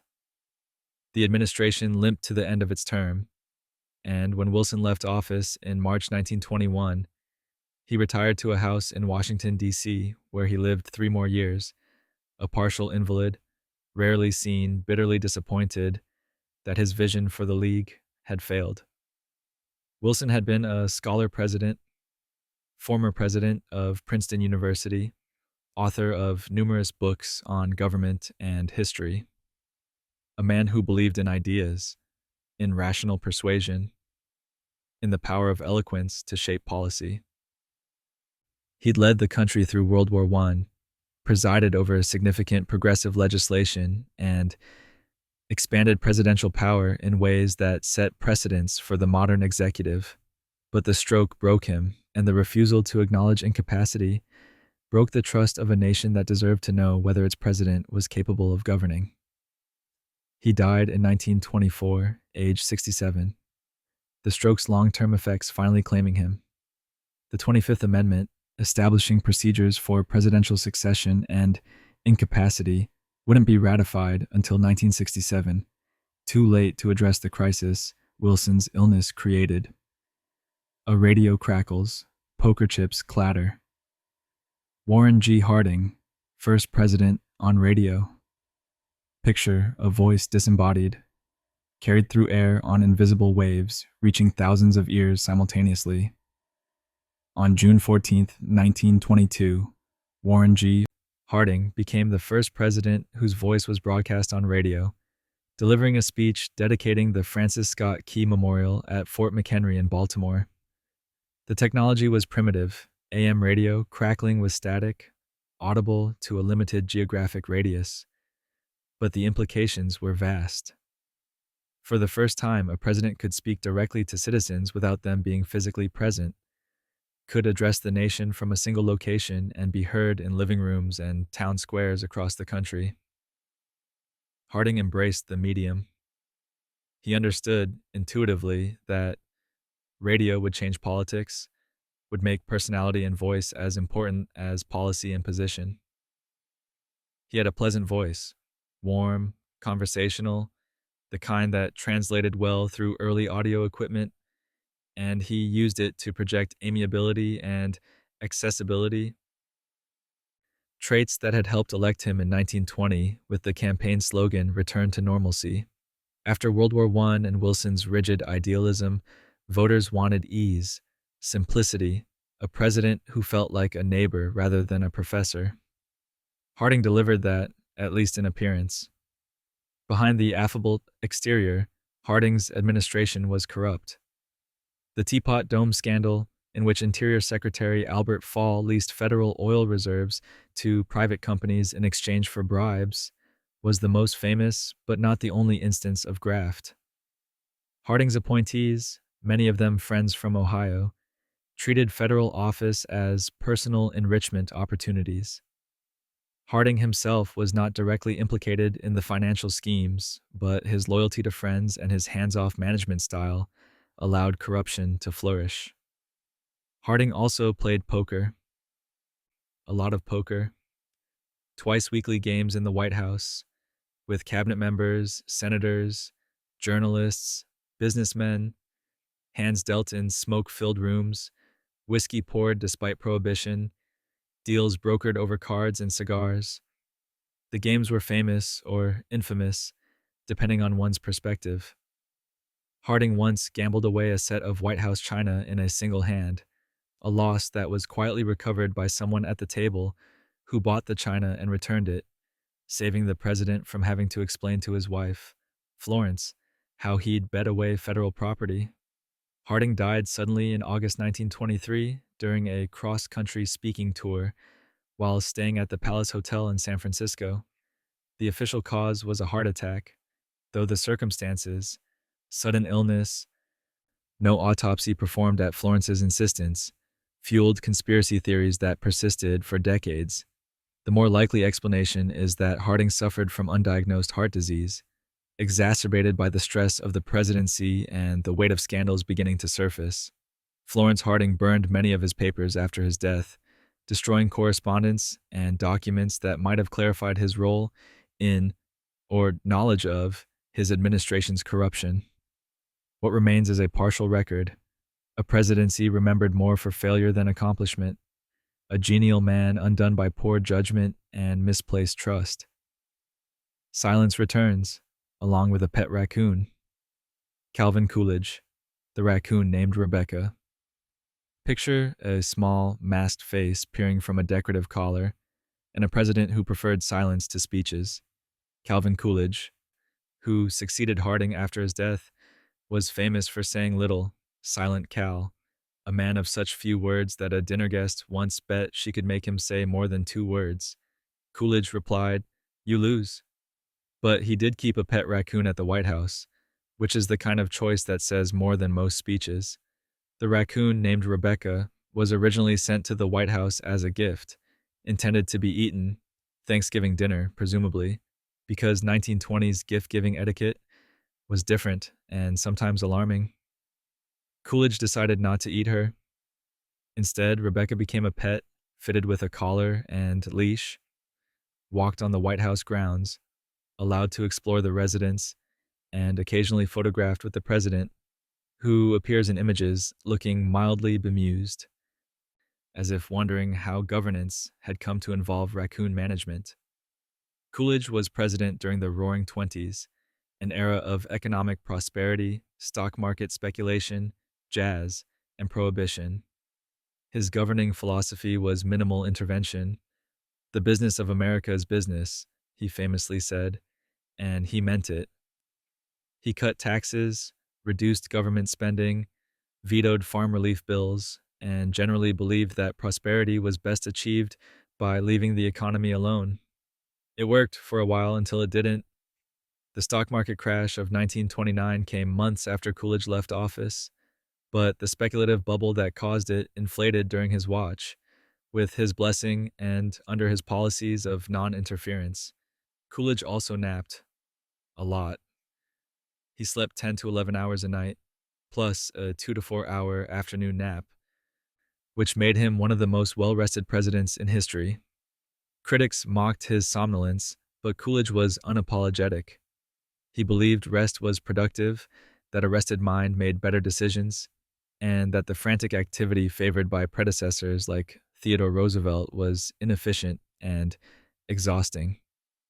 His approach was deliberate in action, which is a philosophy, not laziness, though it can look identical from the outside. Coolidge's younger son, Calvin Jr., died in 1924 from blood poisoning after developing a blister while playing tennis on the White House grounds. The death devastated Coolidge, who later wrote, "When he went, the power and glory of the presidency went with him." He served out his term but declined to run for re-election in 1928, issuing a terse statement, "I do not choose to run for president in 1928. He retired to Massachusetts, wrote his autobiography, contributed a newspaper column, and died in 1933 of a heart attack, alone in his house, having napped through an era and woken to find it over. Then the engineer who fed millions speaks softly, in Mandarin. Herbert Hoover whispered in Mandarin. You imagine 2 voices in a crowded room speaking a language no one else understands. Herbert Hoover and his wife, Lou Henry Hoover, both spoke fluent Mandarin Chinese, a skill they acquired while living in China during Hoover's early career as a mining engineer.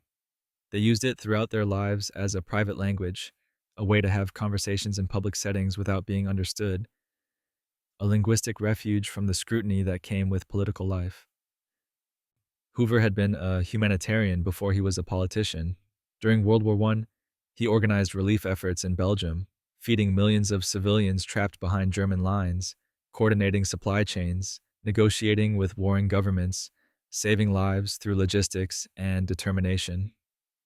After the war, he led food relief efforts in post-war Europe, preventing starvation in a continent shattered by conflict. He was known as the Great Humanitarian, a reputation that propelled him into Coolidge's cabinet as Secretary of Commerce and then into the presidency in 1929. He won the election easily, promising continued prosperity and American dynamism. Then, 8 months into his term, the stock market crashed and the Great Depression began. Hoover's response was cautious, constrained by his belief in limited government and voluntary cooperation. He encouraged businesses not to cut wages, urged private charities to expand relief efforts, supported public works projects like the Hoover Dam, begun under his administration, though completed after he left office, but resisted direct federal relief to individuals, believing it would create dependency and undermine self-reliance. The public blamed him. Shantytowns built by homeless families were called Hoovervilles. Empty pockets turned inside out were Hoover flags. The president who had fed millions in Europe seemed unable or unwilling to feed Americans at home, though the distinction between unable and unwilling was lost on people who were hungry and desperate. Hoover worked tirelessly, long hours, meticulous attention to detail, but his policies were inadequate to the scale of the crisis, and his dour demeanor made him seem uncaring, even though he was deeply distressed by the suffering around him. He lost re-election in 1932 to Franklin D. Roosevelt in a landslide, carrying only 6 states. He left office in 1933, returned to California, and spent the next 31 years writing books, giving speeches, criticizing the New Deal, and serving on various commissions. He lived to be 90, the longest-lived president at the time of his death in 1964, having outlasted his reputation and never quite escaped the shadow of the depression he couldn't solve. Lou and he continued speaking Mandarin privately, a language learned in youth, kept through decades, a small island of privacy in a life lived largely under observation.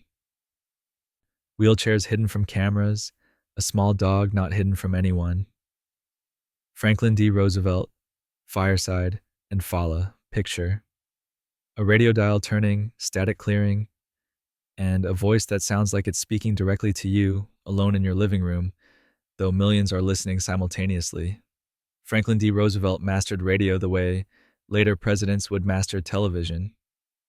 His fireside chats were informal, conversational, designed to feel intimate despite their reach. Between 1933 and 1944, he delivered 30 of these addresses, explaining complex policies in plain language, calming panic during the Depression, rallying the nation during World War II. He understood that tone mattered as much as content, that a president's voice in your home created a relationship traditional speeches couldn't. Roosevelt also controlled his image with meticulous care, particularly regarding his disability. Polio had paralyzed him from the waist down in 1921 at age 39, leaving him unable to walk without assistance. He used leg braces, crutches, a wheelchair, and the strength of his upper body to move, but the public rarely saw this. Photographers had an unwritten agreement not to capture him in his wheelchair or being carried. He stood for speeches, locked into leg braces, gripping a lectern or someone's arm, and the effort was invisible to most Americans. Of 35,000 photographs in the FDR Presidential Library, only 2 show him in his wheelchair. It was performance and necessity, a man determined that his physical limitations wouldn't define his political capacity. Then there was Fala, the Scottish Terrier who became one of the most famous presidential pets in history. Roosevelt received Fala as a gift in 1940, and the dog became his constant companion, traveling with him, sleeping in his room, attending meetings, even accompanying him to the 1943 Yalta Conference. When Republicans during the 1944 campaign suggested Roosevelt had wasted taxpayer money by sending a Navy destroyer to retrieve Fala from the Aleutian Islands, a false accusation, Roosevelt responded with one of his most effective speeches, mock seriously defending his little dog while skewering his opponents. The Fala speech was brilliant political theater, and the dog became a symbol of Roosevelt's common touch. Roosevelt died in office on April 12, 1945, just weeks before Germany's surrender, of a cerebral hemorrhage while sitting for a portrait in Warm Springs, Georgia. His last words were reportedly, "I have a terrific headache." Then he collapsed, and 2 hours later, the longest-serving president in American history was gone. Fala attended the funeral, and for the rest of his life, the dog would reportedly wait by the door each day at the time Roosevelt used to return, a loyalty that lasted until Fala's own death in 1952. Roosevelt's tenure reshaped the presidency. 4 terms, before the 22nd Amendment limited presidents to 2. Massive expansion of federal power, Social Security, the New Deal, leadership through Depression and World War. He governed from a wheelchair the public rarely saw, spoke through a radio that made him feel present, and kept a small dog who understood, better than most humans, what loss meant. A piano lid closes, a headline shouts, and is wrong. Harry S. Truman. The piano and the paper, you imagine fingers on keys. A melody half remembered from childhood, played in a White House that suddenly belongs to someone who never expected it. Harry S. Truman could play piano, not professionally, but competently, with genuine skill and deep affection for the instrument. He'd taken lessons as a boy in Missouri, practiced Chopin and Mozart, considered a concert career before his eyesight and practical concerns steered him elsewhere. As president, he played when stressed, when thinking, when the weight of atomic decisions and Cold War tensions needed somewhere to land that wasn't human. Truman became president in April 1945 when Roosevelt died, and he was thrust into ending World War II, making the decision to use atomic bombs on Hiroshima and Nagasaki, navigating the beginning of the Cold War, all while being underestimated by nearly everyone. He'd been vice president for only 82 days, had met privately with Roosevelt only twice, and was not informed about the Manhattan Project until after he took office. He learned about the atomic bomb the same day he learned he was president, which is a lot of information to absorb in a single afternoon. His presidency was turbulent. The Marshall Plan, the Berlin airlift, the formation of NATO, the Korean War, desegregation of the armed forces, and constant battles with Congress and the press. By 1948, his approval ratings were dismal, his party was fractured, and most observers assumed he'd lose re-election to Republican Thomas Dewey. The Chicago Tribune was so confident of Dewey's victory that they printed the morning edition with the headline, "Dewey defeats Truman," before all the results were in. Truman won. The photograph of him holding up that incorrect headline, grinning triumphantly, became one of the most iconic images in American political history. A reminder that polls, projections, and pundit certainty are not the same as votes counted. Truman was plain-spoken to the point of bluntness. He wrote letters when angry, furious, profanity-laden letters defending his daughter, Margaret's singing career after a critic panned her performance, threatening to punch the reviewer in the nose. He didn't send all of them, but he wrote them because the act of writing was its own release. "If you can't stand the heat, get out of the kitchen," was his phrase. A summary of his governing philosophy and his tolerance for complaint. He left office in 1953, declined lucrative corporate board positions because he believed ex-presidents shouldn't cash in on the office, and returned to Missouri, where he lived modestly on his Army pension until Congress eventually established presidential pensions in 1958. He wrote his memoirs, opened his presidential library, took long morning walks, and remained opinionated about politics until his death in 1972, age 88. Having outlived most of his critics and vindicated by historians who came to appreciate his decisiveness and integrity.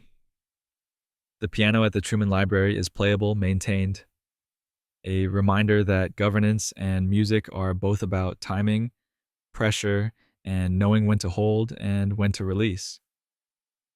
Then a general draws lines on maps and highways. Dwight D. Eisenhower, Highways in Chile, picture, a map of America, and a general seeing not states, but supply routes, strategic corridors, the logistical skeleton that holds a nation together during crisis. Dwight D. Eisenhower's greatest domestic legacy is concrete and asphalt. The interstate highway system, authorized by the Federal Aid Highway Act of 1956.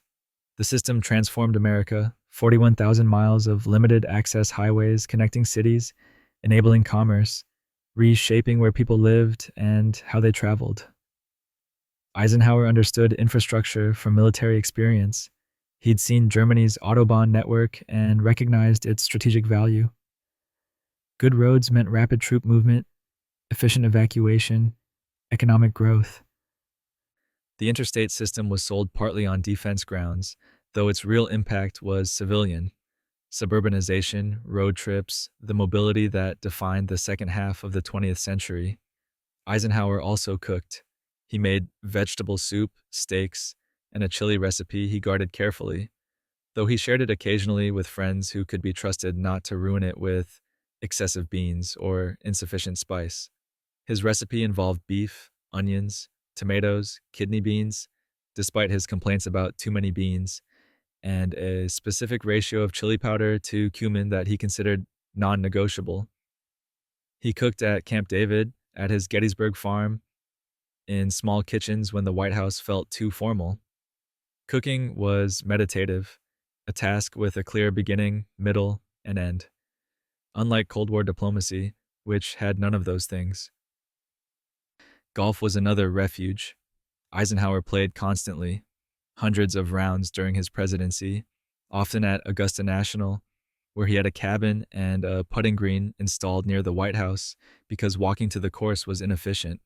Critics mocked his golfing, suggesting he was absent or distracted, but Eisenhower used the course for informal diplomacy, conversations that felt less fraught when held between holes, decisions made easier by the rhythm of the game.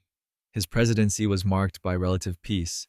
The Korean War ended months into his first term, and while the Cold War simmered, Eisenhower avoided direct military conflict, resisted pressure to escalate in Vietnam, advice his successors ignored, and warned, in his farewell address, about the military-industrial complex, the dangerous alliance between defense contractors and government that could distort national priorities. It was a prescient warning, delivered by a man who knew war intimately and had no romantic illusions about its necessity or cost. Eisenhower had a heart attack in 1955, a stroke in 1957, and intestinal surgery in 1956. Medical crises that were reported publicly but managed privately, with Vice President Nixon stepping into a more active role without formal transfer of power. The 25th Amendment, which would later clarify succession procedures, didn't exist yet, so the country muddled through with handshake agreements and good faith. He left office in 1961, retired to Gettysburg, painted landscapes, wrote his memoirs, and died in 1969 of heart failure. Having lived long enough to see highways, he authorized carry a nation that was changing faster than roads could. A young president sails on wit and wins a Pulitzer. John F. Kennedy, the Pulitzer president. You imagine a sailboat cutting through Hyannisport water, a young man at the helm who understood instinctively that politics was theater and television its best stage. John F. Kennedy won the Pulitzer Prize for biography in 1957 for Profiles in Courage, a book examining senators who'd taken principled but unpopular stands. The book's authorship has been debated. Historians note that Kennedy's speechwriter, Ted Sorensen, contributed significantly, possibly wrote substantial portions, though Kennedy provided the concept, research direction, and final edits. The Pulitzer Committee wasn't aware of the collaboration's extent, and Kennedy accepted the prize without clarification, a choice that complicates his literary legacy but doesn't erase the book's impact. Kennedy was the first president born in the 20th century, the youngest elected, though Theodore Roosevelt was younger when he assumed office after McKinley's assassination, and the first to fully understand television's power. The 1960 presidential debates against Richard Nixon showcased this. Kennedy appeared calm, tanned, confident on camera, while Nixon, recovering from illness and refusing makeup, looked pale and uncomfortable. Radio listeners thought the debate was roughly even. Television viewers gave Kennedy a decisive edge.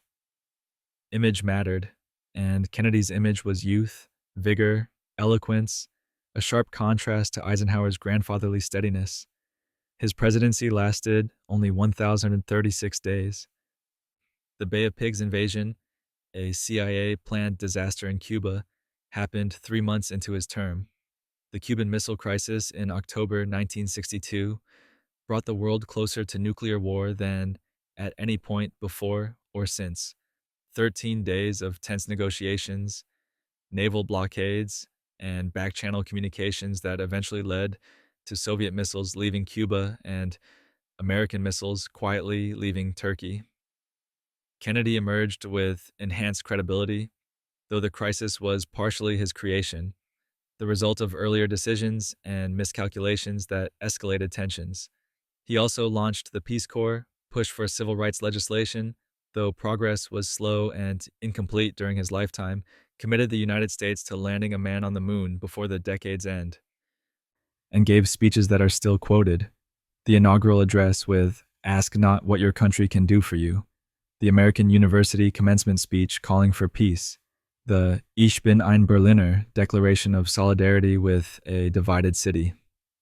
Kennedy was assassinated on November 22, 1963, in Dallas, Texas, shot while riding in an open motorcade, an act that spawned decades of conspiracy theories despite extensive investigations concluding that Lee Harvey Oswald acted alone. Kennedy's death created a mythology that his life never quite embodied. Camelot, the term Jackie Kennedy used to describe his administration, borrowed from a musical, turned into shorthand for lost promise and glamour that perhaps never existed as fully as memory suggests. He was buried at Arlington National Cemetery, an eternal flame marking the grave, a symbol that still burns, maintained by Park Service and nostalgia in equal measure. After glamour, gravity, and a landslide of legislation. Lyndon B. Johnson. The treatment and the amphicar picture. A very tall man leaning in close, invading personal space deliberately. One hand on your shoulder, his face inches from yours, speaking softly but with absolute certainty about what you're going to do next.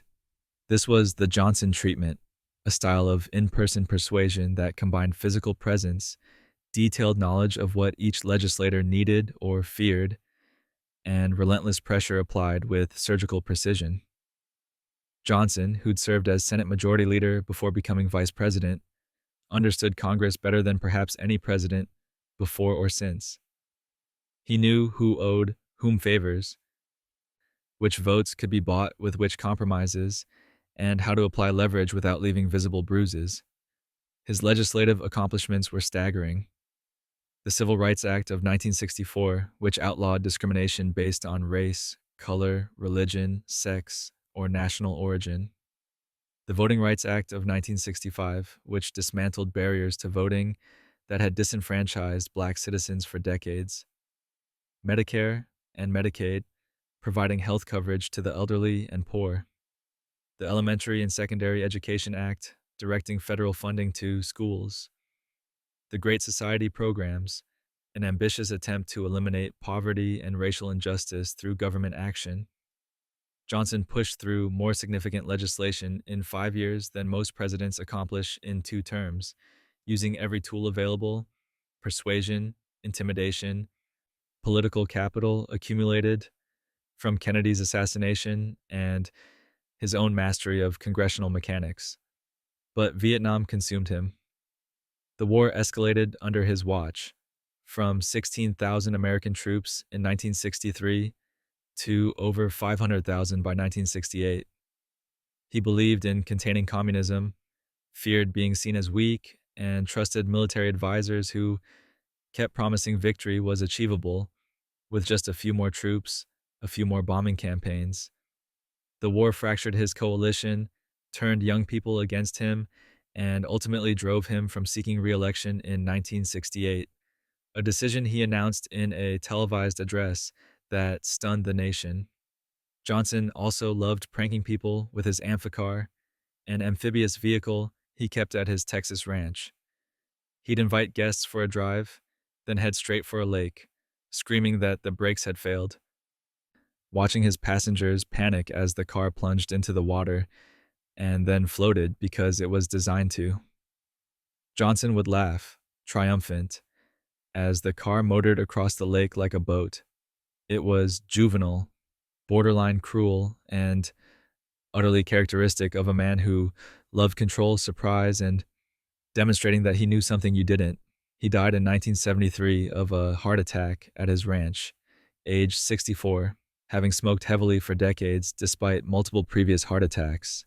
His final years were spent in relative isolation, watching the presidency he'd left continue the war he couldn't end, mourning a legacy split between historic civil rights achievements and a war that poisoned his accomplishments.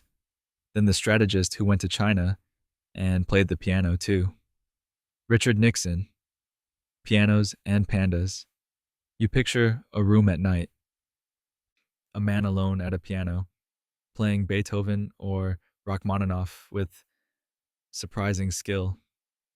Richard Nixon was a capable pianist, trained in his youth, and he continued playing throughout his life, at the Grand Ole Opry, at state dinners, in private moments when the presidency became too heavy, and music was the only language that didn't require explanation or defense.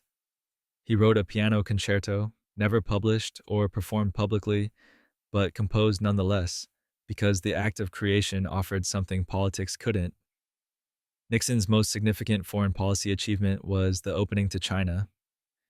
In 1972, after years of secret negotiations conducted by National Security Advisor Henry Kissinger, Nixon became the first U.S. president to visit the People's Republic of China. The trip was groundbreaking, meetings with Mao Zedong and Zhou Enlai, tours of the Great Wall, broadcasts that brought images of China into American living rooms for the first time in decades. The visit didn't resolve all tensions, but it fundamentally shifted global politics, creating a triangular dynamic between the US, the Soviet Union, and China that gave America strategic flexibility and began China's integration into the global economy.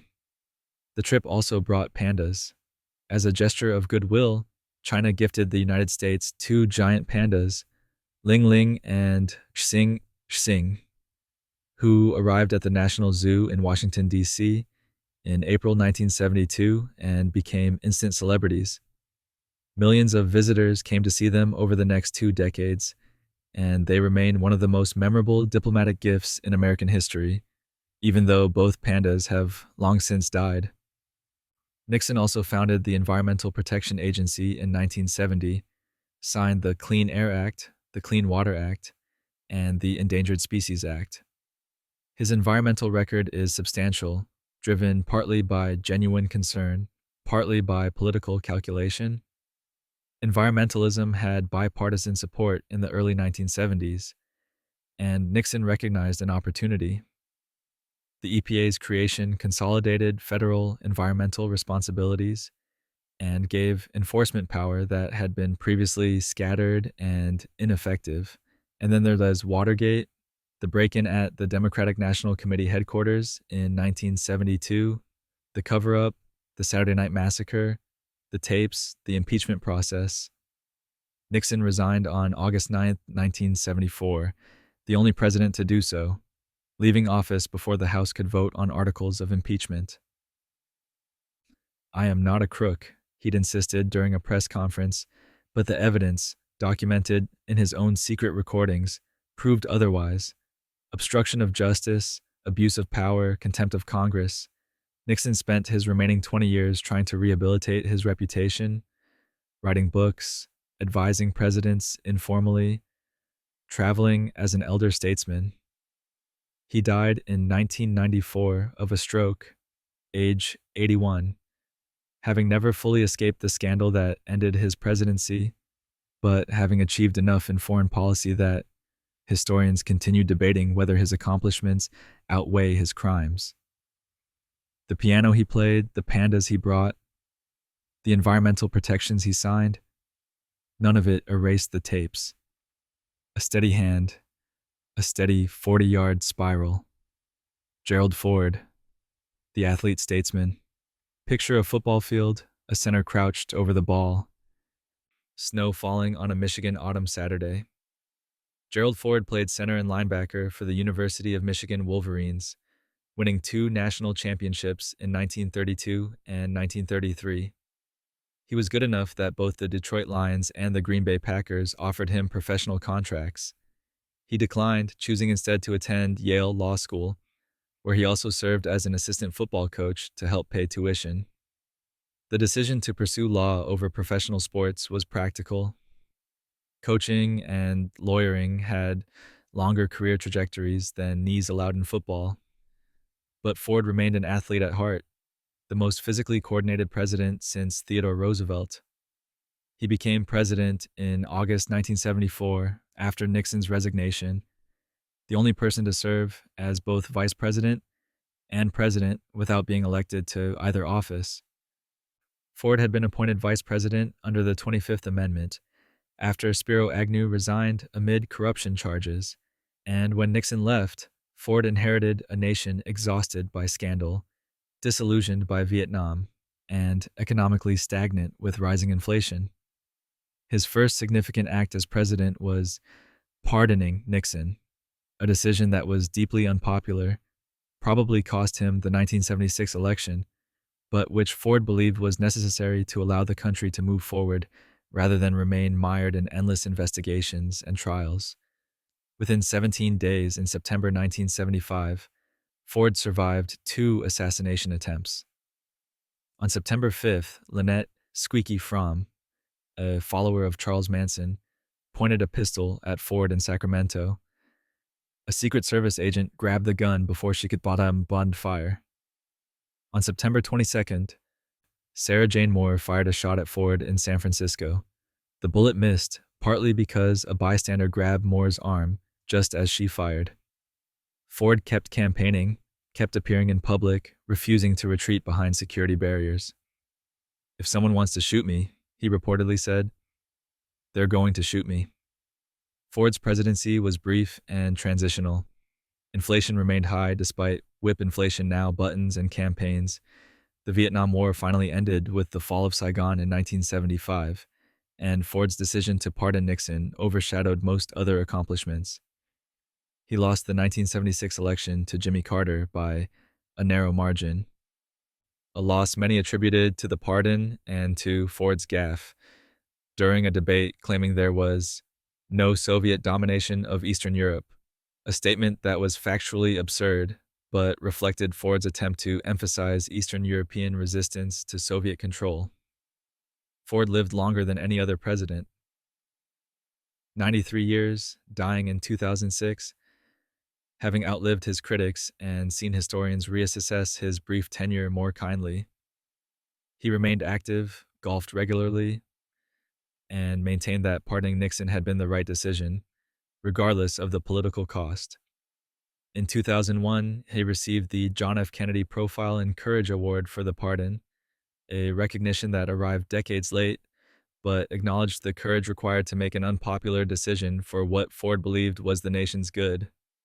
From gridiron to peanut rose.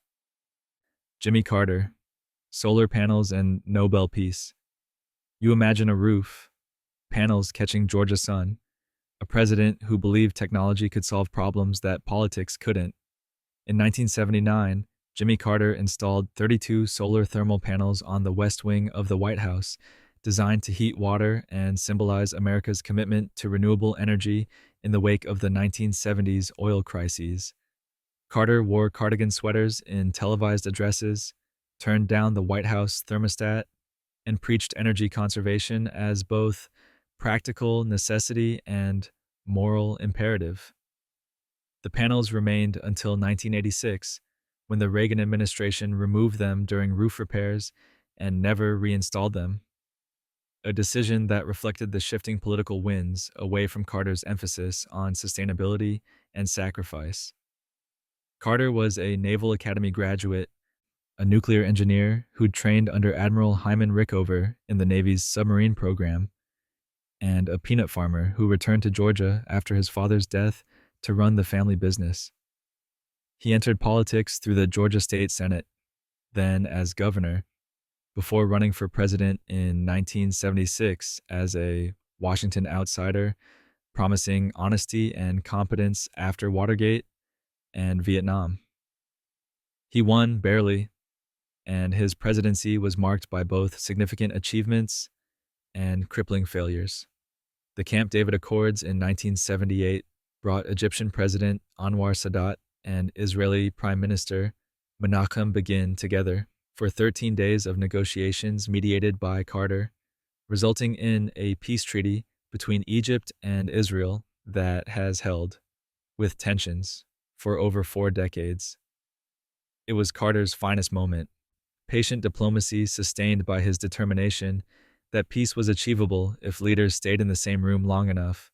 But the Iran hostage crisis, 52 Americans held captive for 444 days after the U.S. Embassy in Tehran was seized in 1979, dominated Carter's final year in office. A rescue mission failed disastrously, with helicopters crashing in the desert and 8 servicemen killed. The hostages weren't released until January 20th, 1981, literally minutes after Ronald Reagan was inaugurated. A final humiliation for Carter, who had negotiated their release but didn't receive credit for it. Carter lost re-election in 1980 in a landslide, and his post-presidency became one of the most active and respected in American history. He founded the Carter Center, dedicated to advancing human rights, mediating conflicts, and monitoring elections in developing nations. He built homes with Habitat for Humanity, swinging hammers into his 90s, teaching Sunday school at his local Baptist church in Plains, Georgia, living modestly in the same house he'd owned since before the presidency. In 2002, Carter received the Nobel Peace Prize for his decades of work promoting peace and human rights, recognition that came not for his presidency, but for what he did after it ended.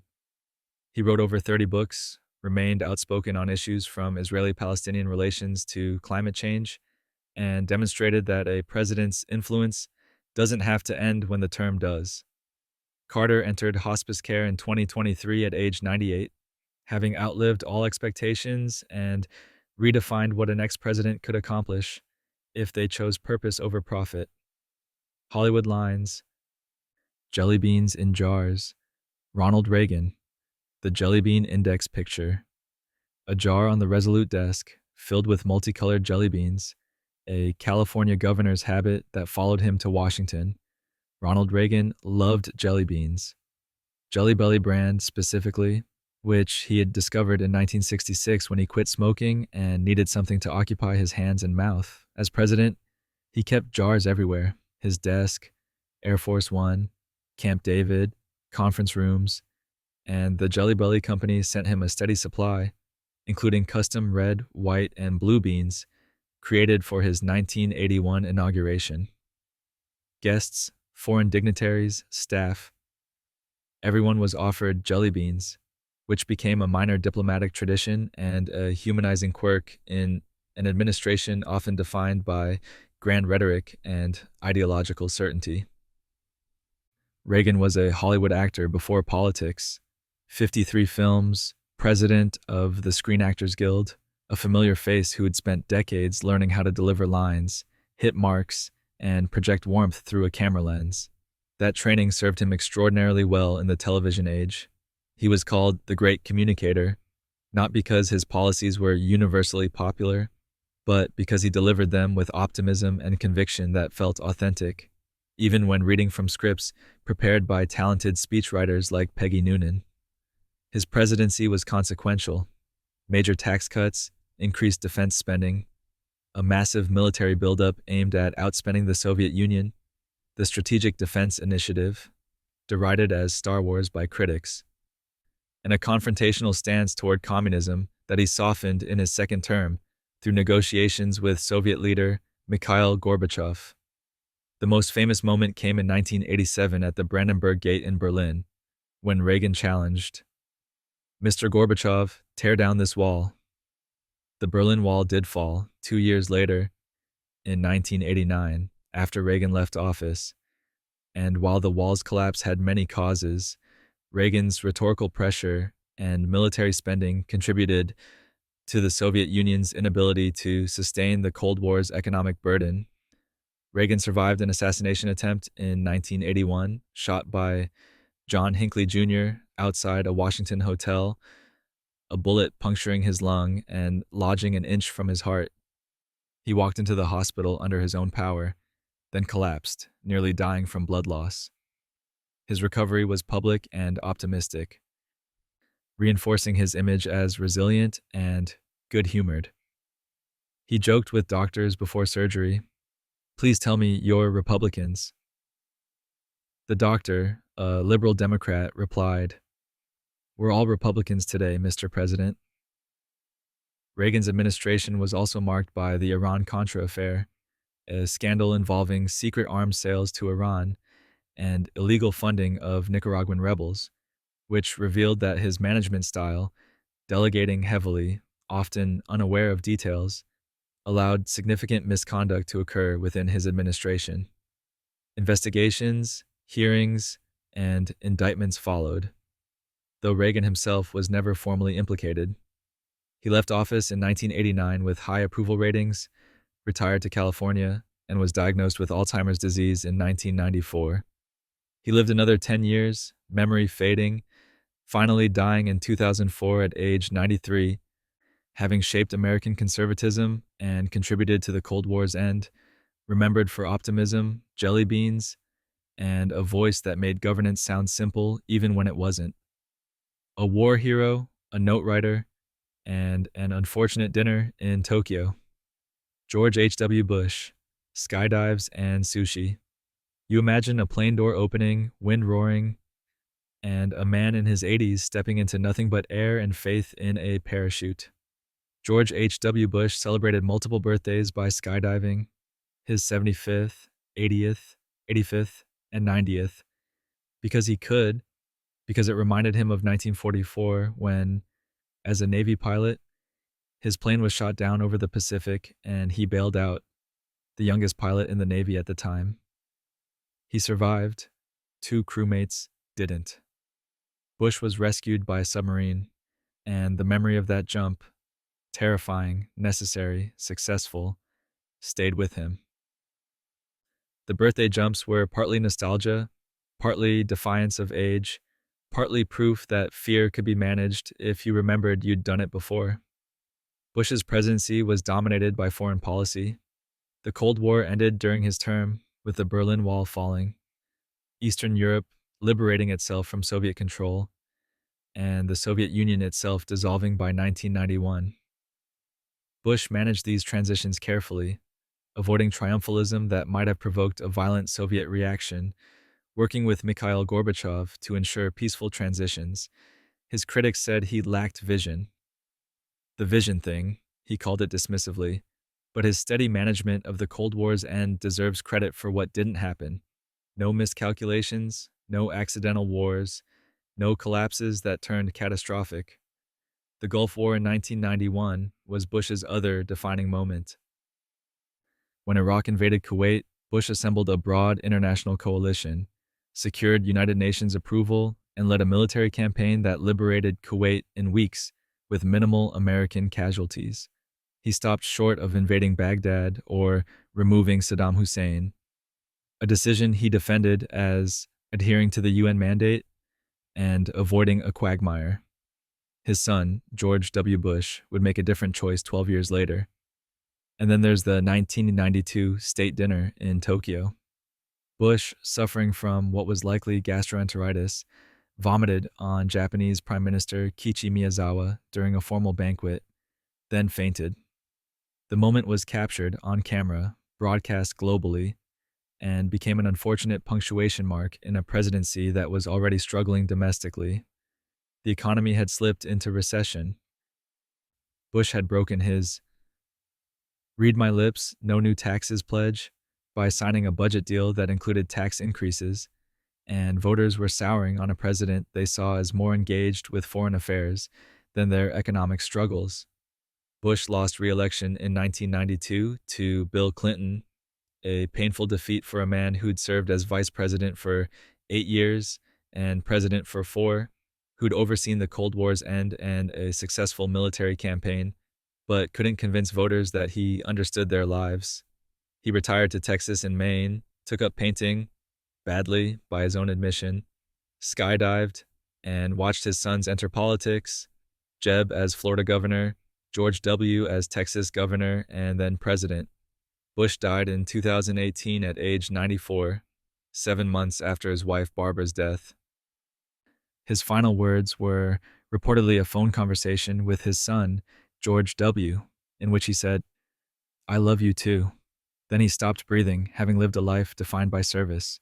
Navy pilot, congressman, UN ambassador, CIA director, vice president, president, father, and by jumping repeatedly from planes into water, into the unknown, trusting that something would catch him. Saxophone reeds dry on late-night TV Bill Clinton. The Arsenio sax picture, a late-night television stage, studio audience clapping, and a man in sunglasses playing tenor saxophone.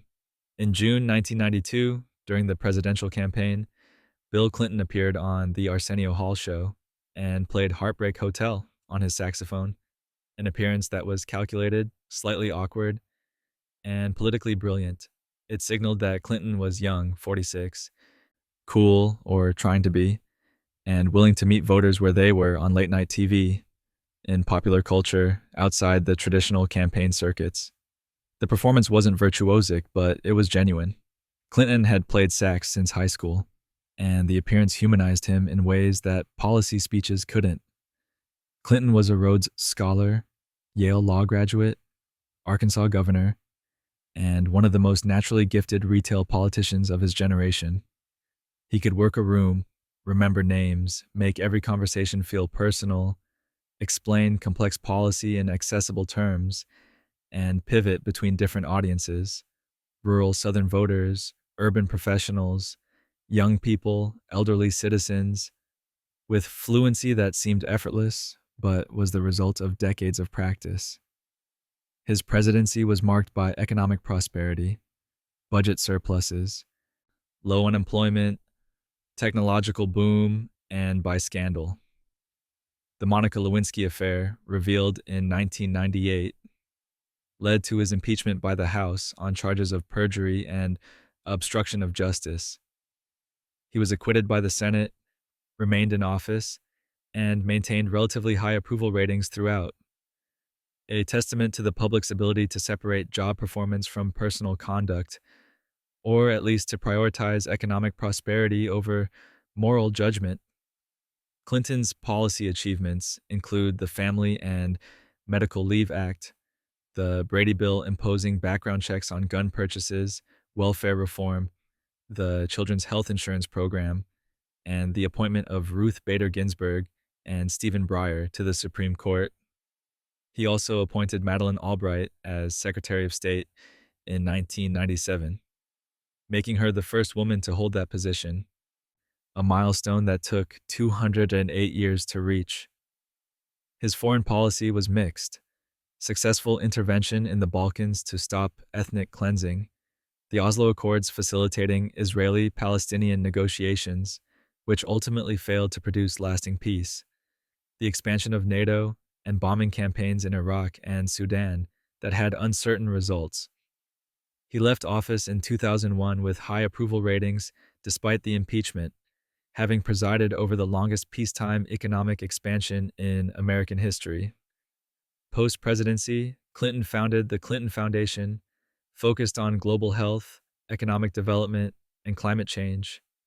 He also became a prolific speaker, earning substantial fees that made him wealthy in ways the presidency itself hadn't.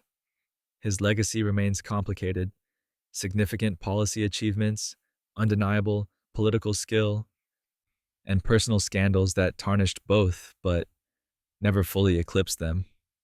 From Reeds to the Rangers. George W. Bush, the ball club owner. You picture a baseball diamond, a managing partner watching from an owner's box, dreaming of World Series victories that never quite came during his tenure. Before George W. Bush was president or even governor of Texas, he was part owner of the Texas Rangers baseball team from 1889 to 1994. He served as managing general partner, the public face of ownership, attending games, making personnel decisions, and helping secure funding for a new stadium. The Rangers didn't win a championship under his watch, but Bush's involvement raised his profile in Texas, gave him a business credential beyond his family name, and taught him management lessons he'd later apply to governance: delegate to competent people, show up consistently, and claim credit when things go well. Bush's presidency was defined by September 11th, 2001. The terrorist attacks killed nearly 3,000 people, destroyed the World Trade Center, damaged the Pentagon, and led to wars in Afghanistan and Iraq that defined American foreign policy for 2 decades. The Afghanistan War, launched in October 2001 to topple the Taliban and target al-Qaeda, had broad international support. The Iraq War, launched in March 2003, claims that Saddam Hussein possessed weapons of mass destruction, had neither broad support nor, as it turned out, accurate intelligence. No WMDs were found, and the war devolved into a costly occupation that killed thousands of Americans, tens of thousands of Iraqis, destabilized the region, and created conditions that eventually spawned ISIS. Domestically, Bush presided over massive tax cuts, the No Child Left Behind education reform, Medicare Part D prescription drug benefit, and the response to Hurricane Katrina, which was widely criticized as inadequate and highlighted failures at federal, state, and local levels. The 2008 financial crisis, triggered by subprime mortgage failures and reckless financial deregulation, occurred in the final months of Bush's presidency. His administration's response, TARP, the bank bailout, was controversial but arguably prevented a deeper collapse. Bush left office in 2009 with low approval ratings, the Iraq War unpopular, the economy in shambles, and his reputation significantly damaged. He retired to Texas, largely withdrew from public life, and took up painting portraits mostly, including a series of world leaders he'd worked with and American veterans. The paintings revealed a surprising talent and a reflective quality that his presidency often lacked. He published books, engaged in quiet philanthropy, and watched his approval ratings gradually improve as the Iraq War receded from immediate memory and his post-presidential dignity contrasted with more chaotic successors. Bush has remained relatively silent on politics, adhering to a norm that former presidents don't criticize sitting presidents, a norm his successor would abandon entirely. Brewing starts in the basement. Barack Obama, White House. Honey ale. Picture: a homebrew kit in the White House kitchen, malt and hops steeping, a president who believed that even symbolic gestures like brewing your own beer mattered.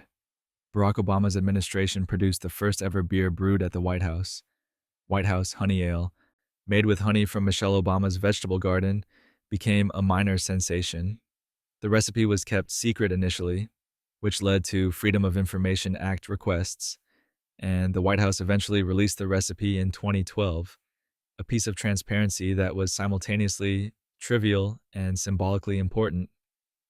The beer was served at official events, given as gifts, and represented Obama's attempt to blend tradition with innovation, formality with accessibility. Obama was the first African American president elected in 2008 with a message of hope and change during an economic crisis. His presidency began with the Great Recession, banks failing, unemployment spiking, automakers needing bailouts. His first major legislative accomplishment was the American Recovery and Reinvestment Act, a stimulus package aimed at preventing economic collapse.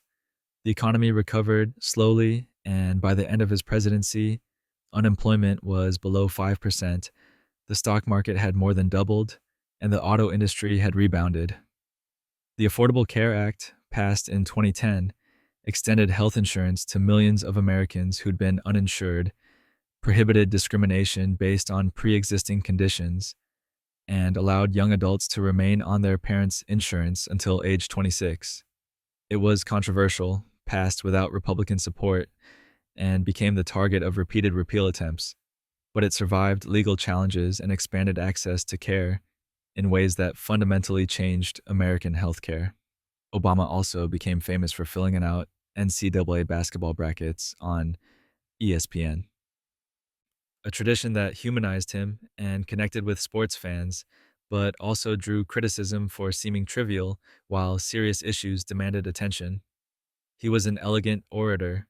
His 2004 Democratic National Convention speech launched his national profile, and his speeches as president were carefully crafted, delivered with calm authority, capable of addressing tragedy, celebrating achievement, and articulating complex ideas in accessible language. His foreign policy included the operation that killed Osama bin Laden in 2011, the Iran nuclear deal, later abandoned by his successor, the withdrawal of troops from Iraq, followed by later redeployments, intervention in Libya, the pivot to Asia, and the Paris Climate Agreement, also later abandoned by his successor. He was awarded the Nobel Peace Prize in 2009 after less than a year in office, a decision widely viewed as premature and based more on aspirations than accomplishments.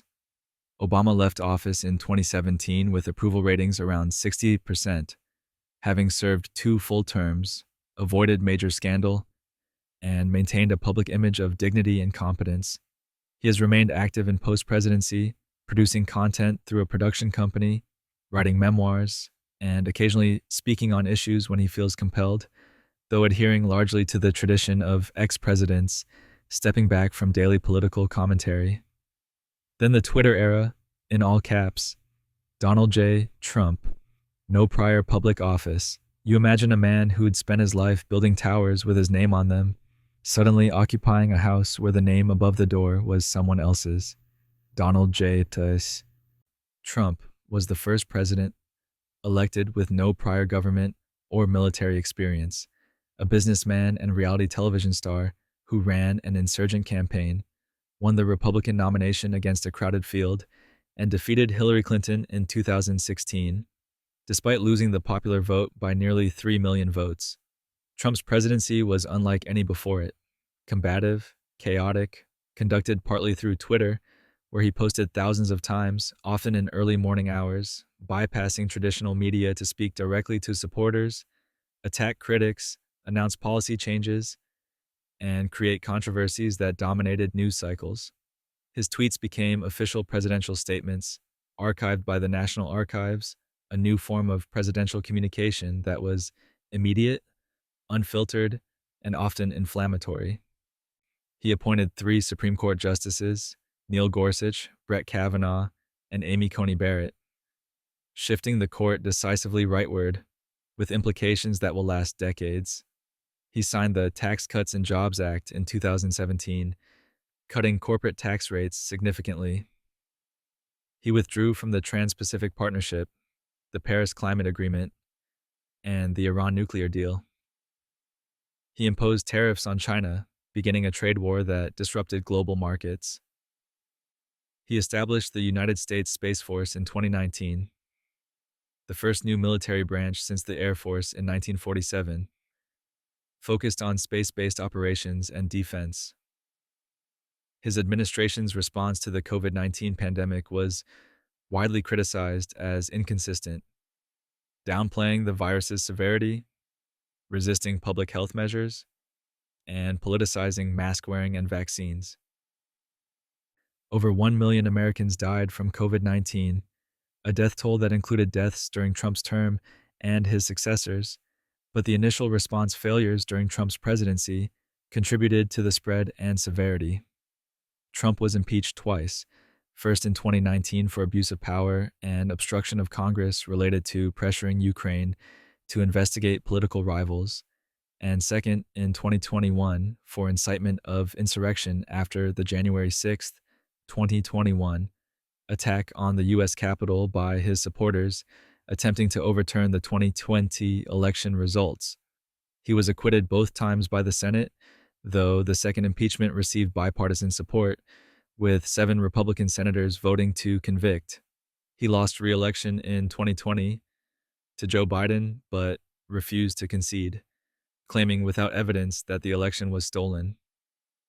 His false claims about election fraud led to the January 6th Capitol attack and a broader erosion of public trust in electoral integrity.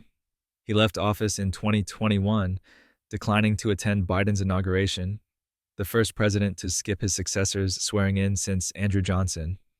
Trump remained politically active post-presidency, holding rallies, maintaining influence over the Republican Party, and facing multiple criminal indictments in 2023 related to election interference, classified documents, and financial fraud, the first former president to be criminally indicted. And then, Amtrak, aviators, and a whispering stutter trained into silence.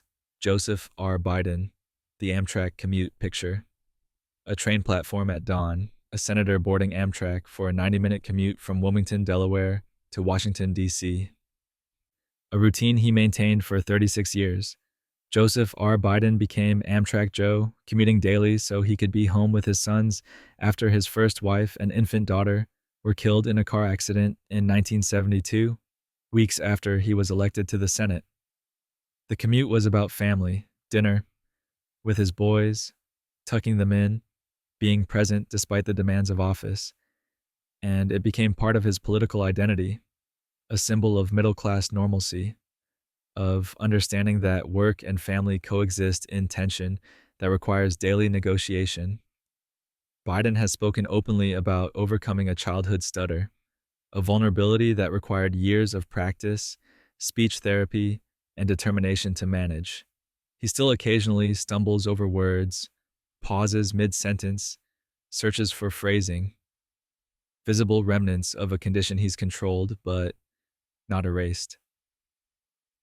His willingness to discuss the stutter, to acknowledge difficulty rather than hide it, has resonated with others who stutter, and his public speaking, while less fluid than Obama's or Clinton's, carries a different authority, earned, hard-won, the authority of overcoming.